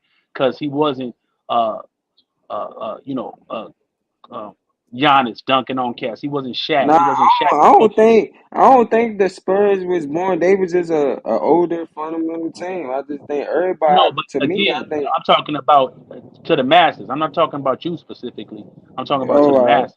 massive, yeah, So yeah, that's yeah. why people was bored with the Spurs. Steph Curry to me was a great superstar, right? And people love because what he could do, shooting from 30 feet and all that stuff. People love to watch that. People love LeBron because he driving the lane, dunking on cats and doing and Yeah, taking over the game, that, scoring and, and 2 straight. that Tyson, and that's what I'm saying. I'm saying like. Right, I'm right. saying those moments in the finals, right? If we just think about those type of moments that you're saying that you just pointed out, right? Those type of shots Steph Curry making in the finals, those type of blocks. I'm just thinking about key moments or the shot Kyrie Irving made and just those type of finals, like or Kobe against the Celtics back in the day when they had Paul Pierce, KG, Ray Allen, like those type of finals. Like you feel what I'm saying? Do you think we gonna get those type of finals Yeah, anymore? That's what I'm yeah. asking. That's what I I'm think saying. we will. Well, I think we BJ, will. there's somebody in the backstage. Y'all can go ahead. Yeah, I agree. I think that's coming, bro. Like What you think, like Jay? I said, What you think, Jay? I mean, I just Oh, think go that ahead. it's about time I mean, very soon, LeBron, Steph, and all these players they're gonna be Right. gone. So we should just get used to it KD. because that's what the NBA is gonna be. I mean, Anthony Edwards is emerging, SGA is emerging. Exactly. So I think we're gonna have to get used to those stars. So, That's what I was just Okay. about to say. Anthony Yeah. Edwards fits Okay. that bill like you talking about, bro. Anthony right, Edwards fits that bill. He can exactly. come along. John Morant, if he can get his shit together, can fit that. SGA fits that bill of a type of scorer that people gonna love to watch. And athletic wing. We like wings. We don't like necessarily just big men. We don't like Jokic. The style of brute, non-athletic style of play. We want to see some highlights, right? We want to see Anthony Edwards dunking on KD. We want to see Ja going to so that's what we want to see Steph Mhm. hitting for 30 in somebody's face. So that's what I'm Mhm. saying. That stuff is gonna come, bro. Hey, what up? What up? What's up, bro? Hey, Tyson, you tripping with that Trey Young shit, boy. You tripping with that. Okay, Yeah. tell me Trey Uh how. Young, oh. Yeah, Trey he a Young Hawks better fan. than John Morant Oh, still, he man. talking to Tyson? Oh, he talking to Yeah, he talking to Tyson. Yeah, I'm Tyson. talking Tyson. Nah, I fuck with Tyson. He cool, but I'm just saying, I'm a Hawks fan, so that's why I took it personal like that anyway. No, but Um, I agree. I understand you a Hawks fan, but I know on Trey went on Hey, that hey, that hey, that run. Tyson. Nah, nah, nah. I want to see what before you say anything. I want to see why he feel like he like Trey Young. Even though you a Hawks fan, big guy, would you no, why you I would mean, you feel like Trey Young better than Ja Morant? Why you feel like Trey Young better than Ja Morant? well, I feel like he better shooting. I think he got that killer instinct. Trey got that killer in. He got that ice in his vein, bro. He I Now, do, agree. he Ja, do. my thing with Ja, bro, when he was going against the Lakers, bro, I was looking at him to show me that it factor, but he didn't really. I mean, I ain't gonna lie, man. He is good, bro. I can't front because when he on there, he doing his thing. But like Trey, to me, Trey do take crazy shots. You right about that, Tyson. He do. He get on my nerve with that shit, but that little dude just, hey, that little dude just, he don't stop coming, bro. You feel I me? Yeah. agree. Like, I understand though if you want to pick John Moran, because John Moran nice, bro. You know what I'm saying? So it's like whatever you want, whatever flavor you want. Like you said, you It's right. Like, close. It's close. It's yeah, close. yeah, them It's two niggas No, close. little, but they just. I agree. I agree. Go It's ahead, go ahead, close. go I ahead. just again, uh, to the Atlanta fan. You know what I'm saying? My big dog right here. I just think that if he hitting and he getting to those runs, that's great. But I don't like what he can do. He just don't affect it. If he not hitting like that, I think Ja as a player He's gonna give you more because he's gonna go to the rim. He's gonna get them foul. He's gonna get the, you know what I'm saying? He's gonna put more pressure on your defense. And that's why I think his style is a little more conducive to winning. Trey, man, we look at the numbers. He done shot horribly in the playoffs. And granted, they won some games because of him in that fourth quarter and him stepping up and getting big, hitting big shots. But at the end of the day, the numbers is the numbers, bro. And he just, you know, I just can't ride with him, bro. No disrespect to the Atlanta fans. I think y'all be better moved if y'all get some pieces for him and build. If you want to, uh, I think he's a more exciting player than DeJounte, and I think, you know, but sometimes you just need stability and then build players around DeJounte. I think you might have a better overall team. That's just my personal opinion. Trey to me not going to lead you to the promised land with that style of play, bro. That's just my opinion. Well, yeah, I mean, I do agree.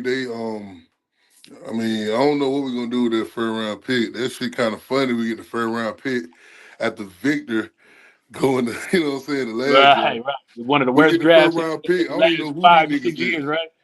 I don't know who these niggas is, bro. They might be good. I don't know. I don't know nobody. I'm looking up. I said, what? Atlanta got that what pick? The hell? You know Yeah. what I'm saying? Nah, So this a good draft. I agree with you, man. Cause like right now it ain't working. I mean, we got a good team, bro. It's just all over the place right now, bro. So I really It's don't all Hey, even know, hey, man. I'm gonna say this though, right? I'm gonna say this, right? Atlanta, y'all don't get number one picks like, too often and stuff like that. So I do think, it do start at the draft. You do have to take the draft serious and take this pick serious, even though it's not really a good draft. Like it's not a Zion coming out, it's not a Ja coming out. Like so, right. I don't know if y'all gonna take Saw or who y'all gonna take.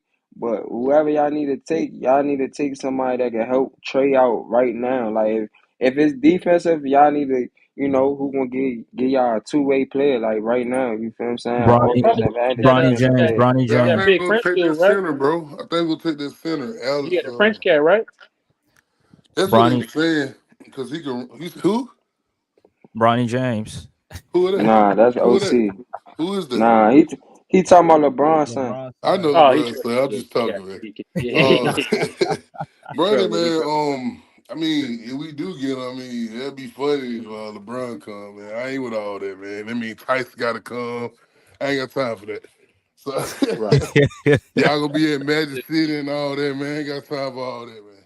But, no, for real, though. I think, Not to, not to cut you over, not to. I don't think you should run away from the idea because if Bronny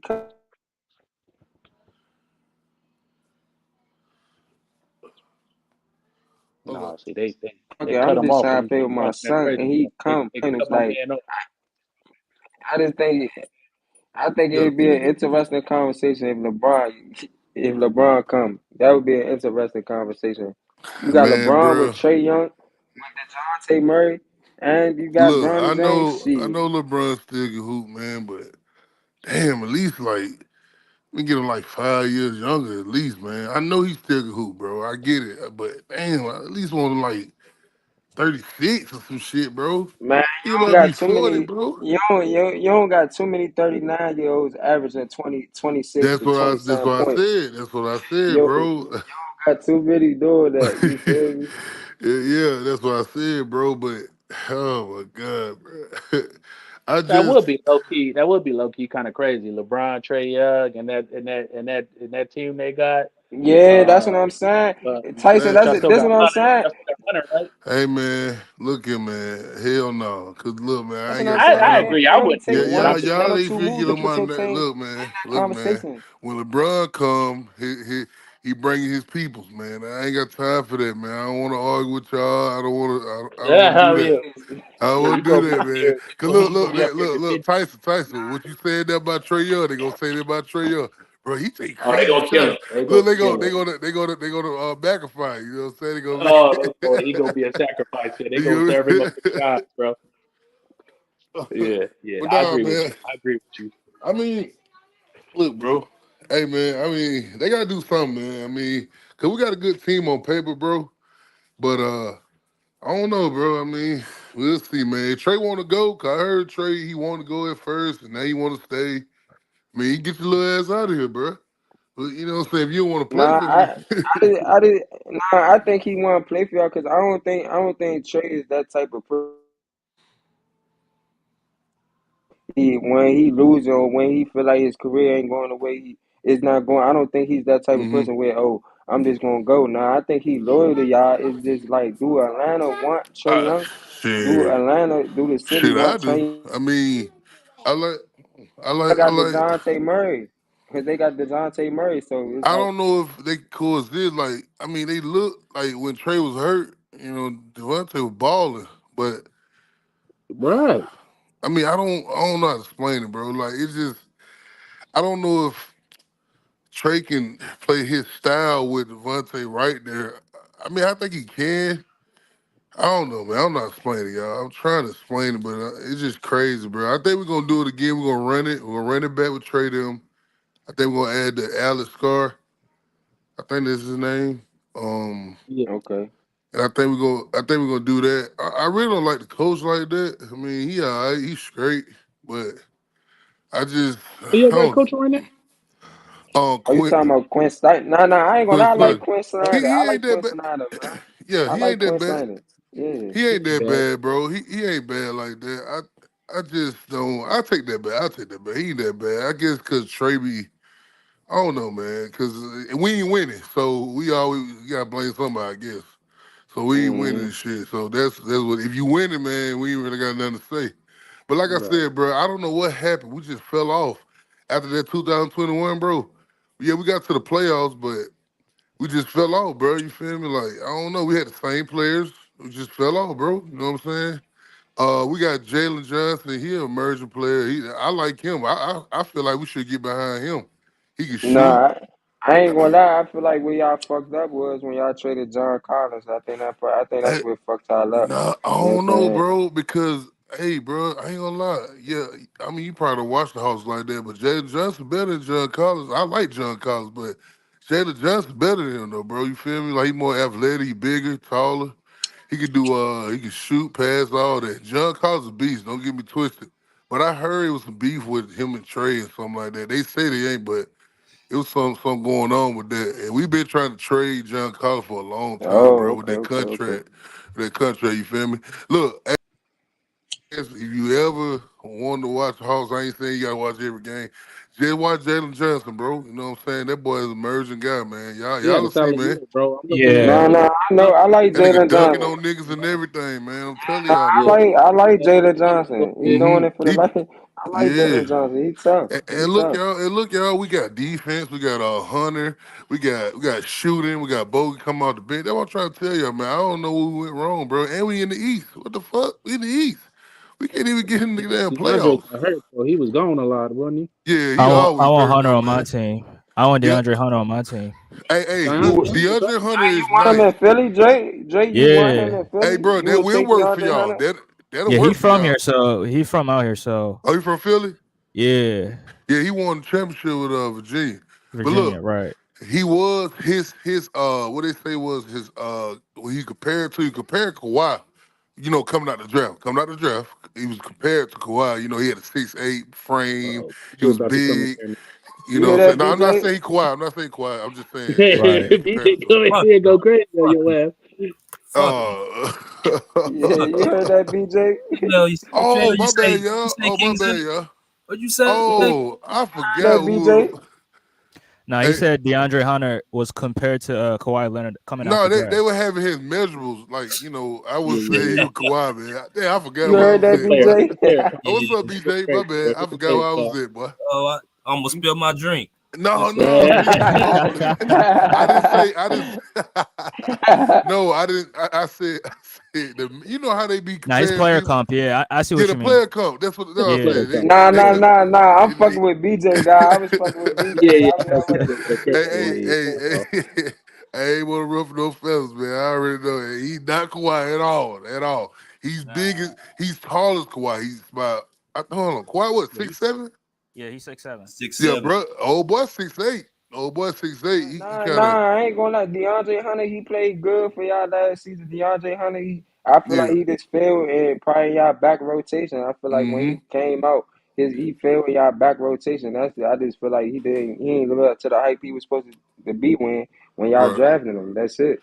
I Right. think he been hurt a lot too, though, bro. So I think a lot of that got to do with it. Now, maybe on a different system, a different team, he might flourish, bro, because he is really good. You know what I'm saying? And you're right about that. He haven't lived up to the hype with us. I've seen flashes. You know what I'm saying? But the nigga always hurt. Like, bro, you okay, bro? But anyway, yeah, he always hurt. But he, like I said, he played good last year. That's why I said we got everything you need. We got Capella come out there rebound and they talking about get rid of him, man. You know what I'm saying? For if we gonna get old boy for the draft. You know what I'm saying? So it's just a lot of stuff going on, man. I get it still trying to be around Trey.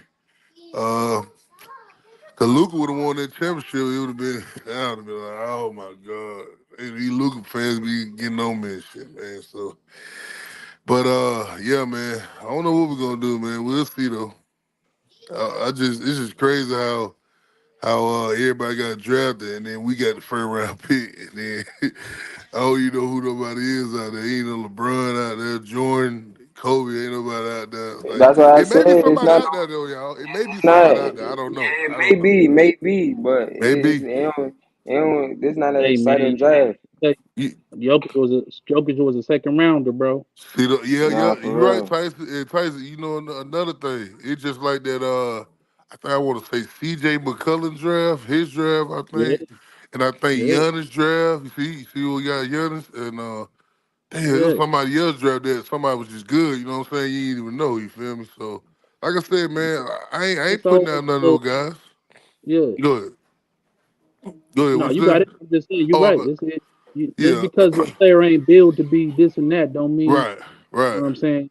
You Oh know yeah, for he can't sure. turn into. Yeah, well, hey, shit. Hey, I hope so, bro. You feel me? Like I said, man, I was looking at old boy Alex. He run from court to court. He about 7'1", but he kind of like I think he like 205. He boy be kind of light in there, boy. But But is he? But is he? They talking about he gonna be projected. hold on. What you say, He homie? You can't. had went out. What you just said? Oh, I went out. Go ahead. What you say, His bro? brother, his big. What they? I said his brother is in the G League. Like, is his big brother? That's his big brother at that. Like, you feel Uh what I'm huh. saying? Even though they two different players, like, is he Right. really gonna be that guy? Like, you know what I'm saying? No one I, pick that. You got to be that guy. Yeah, you gotta be that guy. I mean, when I was watching him, bro, you know what I'm saying? He play defense, go round and round. He can shoot, you know what I'm saying? He can shoot better. He can shoot better, you know what I'm saying? I ain't saying he Victor or anything like that, you know what I'm saying? But I seen him athletic. Um, like I said, man, you right. He do gotta be the guy, but if we're gonna go for him, I don't know. To be honest with you, I don't know what Atlanta gonna do. Every time I You say talking? Atlanta gonna do something, they do something else. So I don't know. You want him to get Zachary or you want him to get Sar? Is that Edie? Yeah, see. Shit, That that a No, not Tyson, motherfucker Edie. there. Zachary Rice or a whatever his name is. see a You Tyson. said, See, that's what I'm. you said who, Tyson? You That said was my who? point. Like, if they draft, he talking about the center from Purdue, and No, no, not I him. No, think no, no, he's no. just 100% better than. No, I'm talking about Sar. That's what 100% better than this. The French cat from the French cat, the 7 footer. Yeah, Yeah, I think it ain't Alex though. Alex Yeah, Scott. yeah, Sar. Uh-huh. Yeah, what you say? You think? Yeah, I mean, I want to. I mean, look, bro. At this point, man, I don't know nothing about dude, but I seen his highlights and stuff. He looked like you know, what I'm saying he can play, man. I get that dude from Purdue, man. Shit, I choose. You know what I'm saying? yeah, that's what Nigga in the I'm Hell feet. saying. no. Yeah, I know nobody don't want him to first round like that. He going first round yeah, somebody though. He going first round yeah. somebody. What? I wouldn't. I He wouldn't. gonna help out somebody for sure. Shit, Telling y'all, man. shit. I'd take him. I'd take him right now. Man, you can't First teach You round. take size, him? bro. You can't teach size, bro. Yeah. Nigga big as shit, and he can shoot. And shit, he a double machine. Yeah, Now, he's 7'4". He's 7'4", but I don't is he know, man. slow? I mean, I don't know really too much about him. I mean, got a couple guys. Hey, Yeah, he might turn into a good player. I don't know. I just don't think he got the upside. Nah, I think I he ain't gonna gonna be a lie, good Tyson. player. I He ain't gonna lie, gonna do Tyson. Him out there in Miami with Bam. Bam that. go to the power forward, play a position, and have big What? dude out there center, bro. Yeah, Hey, No, that'd I be yeah. that'll be a good look for him, but he's not gonna be no like like to me when you talking about stop. a number What? pick, Hold you on. talking about somebody who got the potential at least to be a star. I think Zach Edey got a potential to be a decent role player, like a Valachunas or something to that effect. I A don't think role he, player that big head is? You think so? I don't think he got the potential to be no all No star. star? You don't think so? I don't know, Tyson. Hey, look, Tyson, because he there 4 years. He stayed 4 years. I think he seasoned, man. He know his spot. He know what he can do. Bro, I think he'll be all right, bro. I think he at least get. I think he get all if everything take the chains off his neck or whatever the case may be. I think he get all star in the East, bro, for sure. With the Heat, Mm-hmm. I heard the Lakers trying to get him. You put Anthony Davis back at power forward, let him do his thing, so he start I crying. agree. See, that's the move. I agree with that type of move. When you got stars around him, he could play a nice little Right, right, role. right. Then rebound, play defense, rim protect. But as far as him being, like I said, like an all-star caliber player, I don't really think he on that level. He don't have that type of potential. But I could be wrong, right? Like the scouts is wrong, so I definitely could be wrong. You feel me? Wait, who y'all talking about? Zach Edey. Oh, yeah, I don't see him. I don't see him being an all star, but yeah, we could be wrong.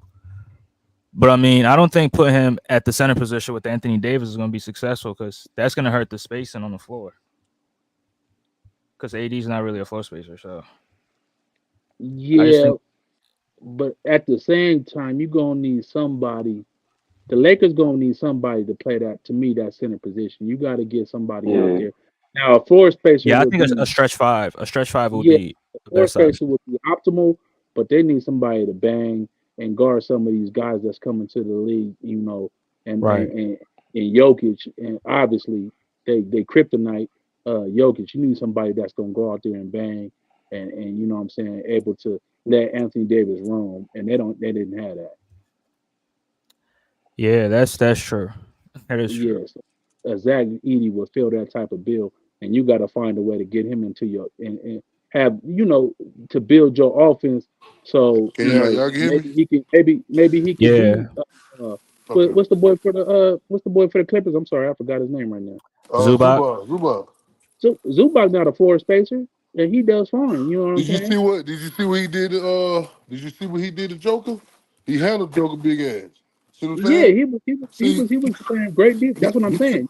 he was banging with If Joker. Now, right, check this out though, if you Tyson. So go ahead. I'm just saying if you're gonna compromise your defense, like you said, the offense ain't gonna matter. Like your floor spacing ain't gonna matter because if you're gonna compromise your defense where the AD got to play this dude, are you gonna put a player like Rui Hachimura on him? You're gonna lose anyway. You feel me? So Zach Edey you gotta find a way to run your offense around that. You gotta be able to get out there, set picks, open up spots for guys in a different way, and create floor spacing through using him as a big body, picks and pin downs and different things like that. You know, everybody can't Mm-hmm. play five out. You know what I'm saying? I don't know, man. I mean, that's what it looks like. I mean, 5 hours, what the NBA is kind of like geared towards. So Man, look, man. And look though, Tyson. Check this out though. He can bang and he can shoot, bro.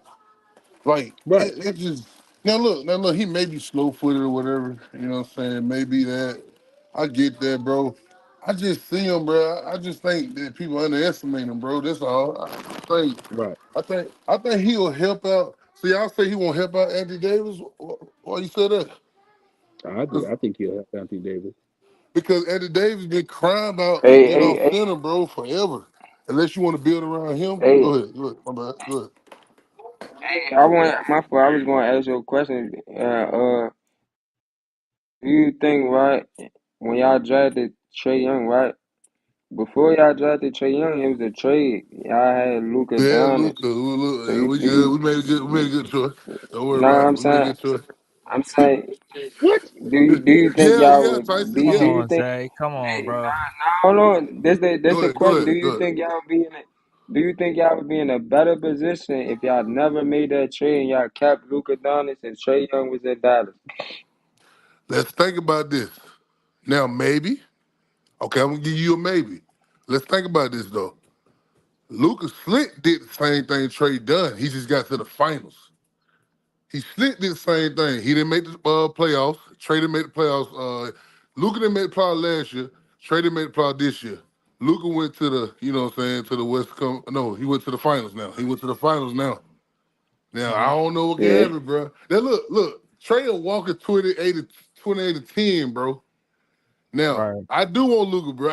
I can't front, y'all. You know what I'm saying? So we drafted him. I think he in a better position in Dallas though, bro, for his play and all that. I think.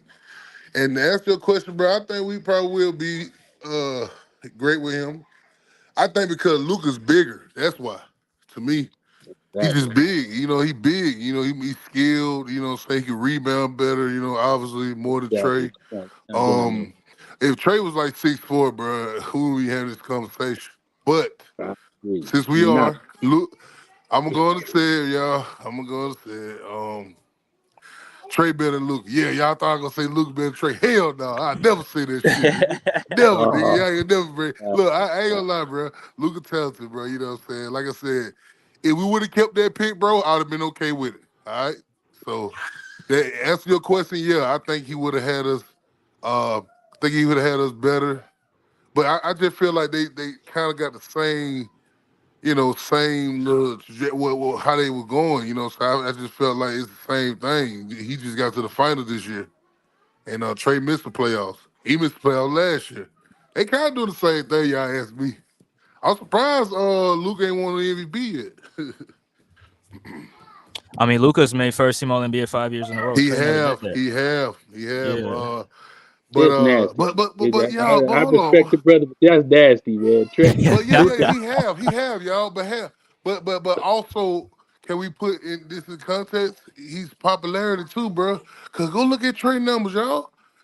Trey got 28 and 10. Like what? yeah, but That ain't every first 28 team ain't numbers. every 28 is not created equal, my brother. I'm sorry. Yeah, Every 20, but I Lucas get the are. end result. Lucas is. Luca, Lucas is created equal. Luca shoot a far better percentage. Luca got shooting is shooting 50% in You in are in you in, in, in, sure, Tyson? You want to say that? You want to say what? that? Cause he a shot jacker too. So you He's a sure you shot want to say that? jacker, but That's exactly what I said. That's He exactly what I harbor he said, Zay. harbor at the free throw line. Horrible. Hey Harbor at Zay, the free throw line, hey which is King Zay, crazy. hey Zay, you know what's worse? That nigga Huh? 6'8". He's 6'8", and he's a Six shot eight jacker. How the hell shot you a jacker. shot jacker at 6'8"? Look, who said bro, Luca has shot in the season. He shot what did he shoot? 49%. Last 2 years he shot 49%, 48%, 45%. Before that, 47%. And he even shoots better from three. You call him, you know what I'm saying? He even shoot better from three. why you skip that free throw line? Huh? Why you skip that free throw line? Don't skip that free throw line. That's where it matters. Yeah, Let's go to that Travis free throw far better line, free throw. Tyson. Tyson, don't skip that free throw line. Don't skip that free throw And you see line. Tyson sees, she's like, yeah, 49 from the field, and he shot better from three. Tyson, Hey, free throws he at the end of caused the Hit one list. of that So those line, games. man. kick it a butt. Hey, he lost one of those games because he couldn't shoot free throws. He missed one No, of the no, free I throws agree. in that I agree. OKC game. Now look, bro, the dude And is in the talented, playoffs, my boy. huh? But Trey was 6'8", bro. Give me Trey, bro. Y'all is tripping, No, bro. I just find it if he's 6'8", but he Hey, ain't. he ain't. But what Trey doing though? What Trey doing in his frame, bro? He's good, bro. Like your boy want him over there. Your LeBron want him. LeBron want him. Hey, they better score the hell out the ball. That's gonna be a bad defense, bro. I guess Russell. I guess what's the name ain't no better defensively, so actually it still be okay. What's the boy? What's the boy they got now? Russell D'Angelo. Yeah, Yeah. he ain't much better defensively, and he's not a better scorer for facilitator. So I agree with you that would be a lot better for the Lakers than I Russell. mean, Luka ain't no better on defense either, and he's bigger. They was killing his He ass just on bigger. defense. I agree. That's the reason why down there the Celtics won. Then you had Kyrie. He pretty Well, much kind of he did far. disappear. He a lot better offensively, just in my He a opinion. lot better. Yeah, hold on. Who a lot better? Oh no. Luka a lot better offensively, but Yeah. Trey's still right there. It just I don't know, bro, because I just been watching Trey for so long. So and I watched Luka too, and But I think Luka being 6'7", he's able to make passes that Trae Young being 5'11", he's not able to see over the defense. That's what I'm saying, bro. That's what I'm saying. He got an And shot. advantage, and he big as shit. He's like 230. Yeah, and he's strong. I mean, he's strong. Yeah. Oh, when he got the ball, he's strong. On defense, he ain't strong for some reason, but when he got the ball, he's strong. yeah. See, he could be good at 3-pointers, but not good on the free throw line, which is weird. It don't make sense. Yeah, that's weird. Yeah. I mean, I know somebody like that too. Trey, as much as I can appreciate Trey and what he do at his size, he just too small, man. It's just tough for him because he's so slight. He's not strong. He not athletic. And he's short, so it's just a lot of things stacked up against him. But to be that, and what I will say, like the other guy said, Trey is a dog, man. He gonna keep coming. He gonna hit clutch shots. He got ice in his veins. I give you all that, though. I give you all that. Nah, for real. Yeah, I mean, being undersized, it's in his disadvantage. So much you can do.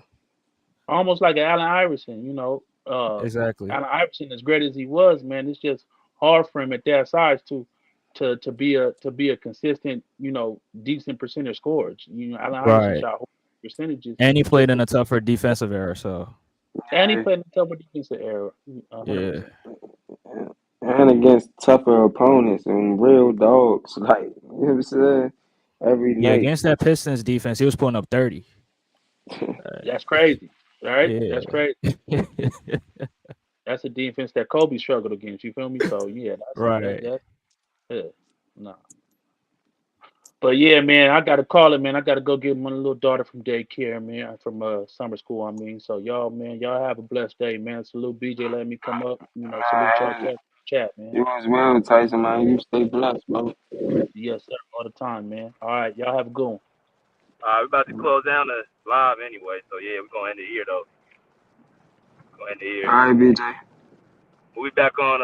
I'm gonna have a few videos out by the night, so y'all make sure y'all stay tuned. Say no more. All right, bro.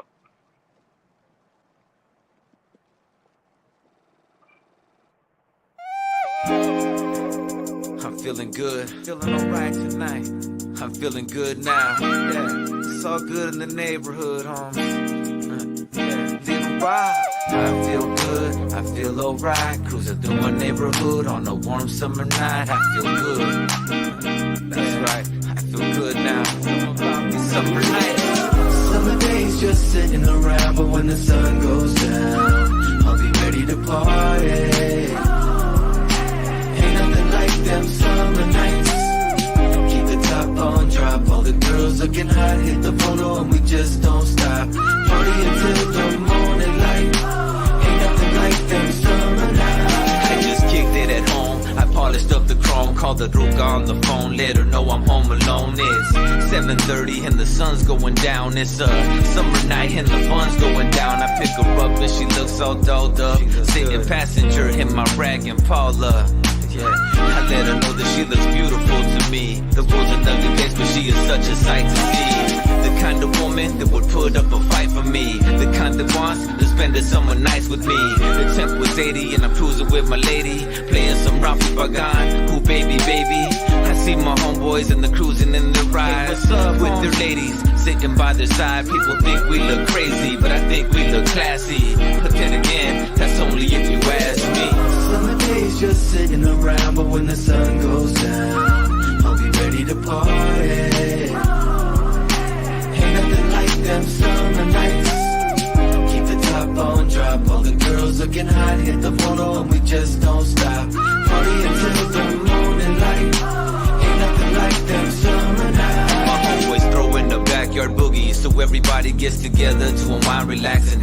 one time.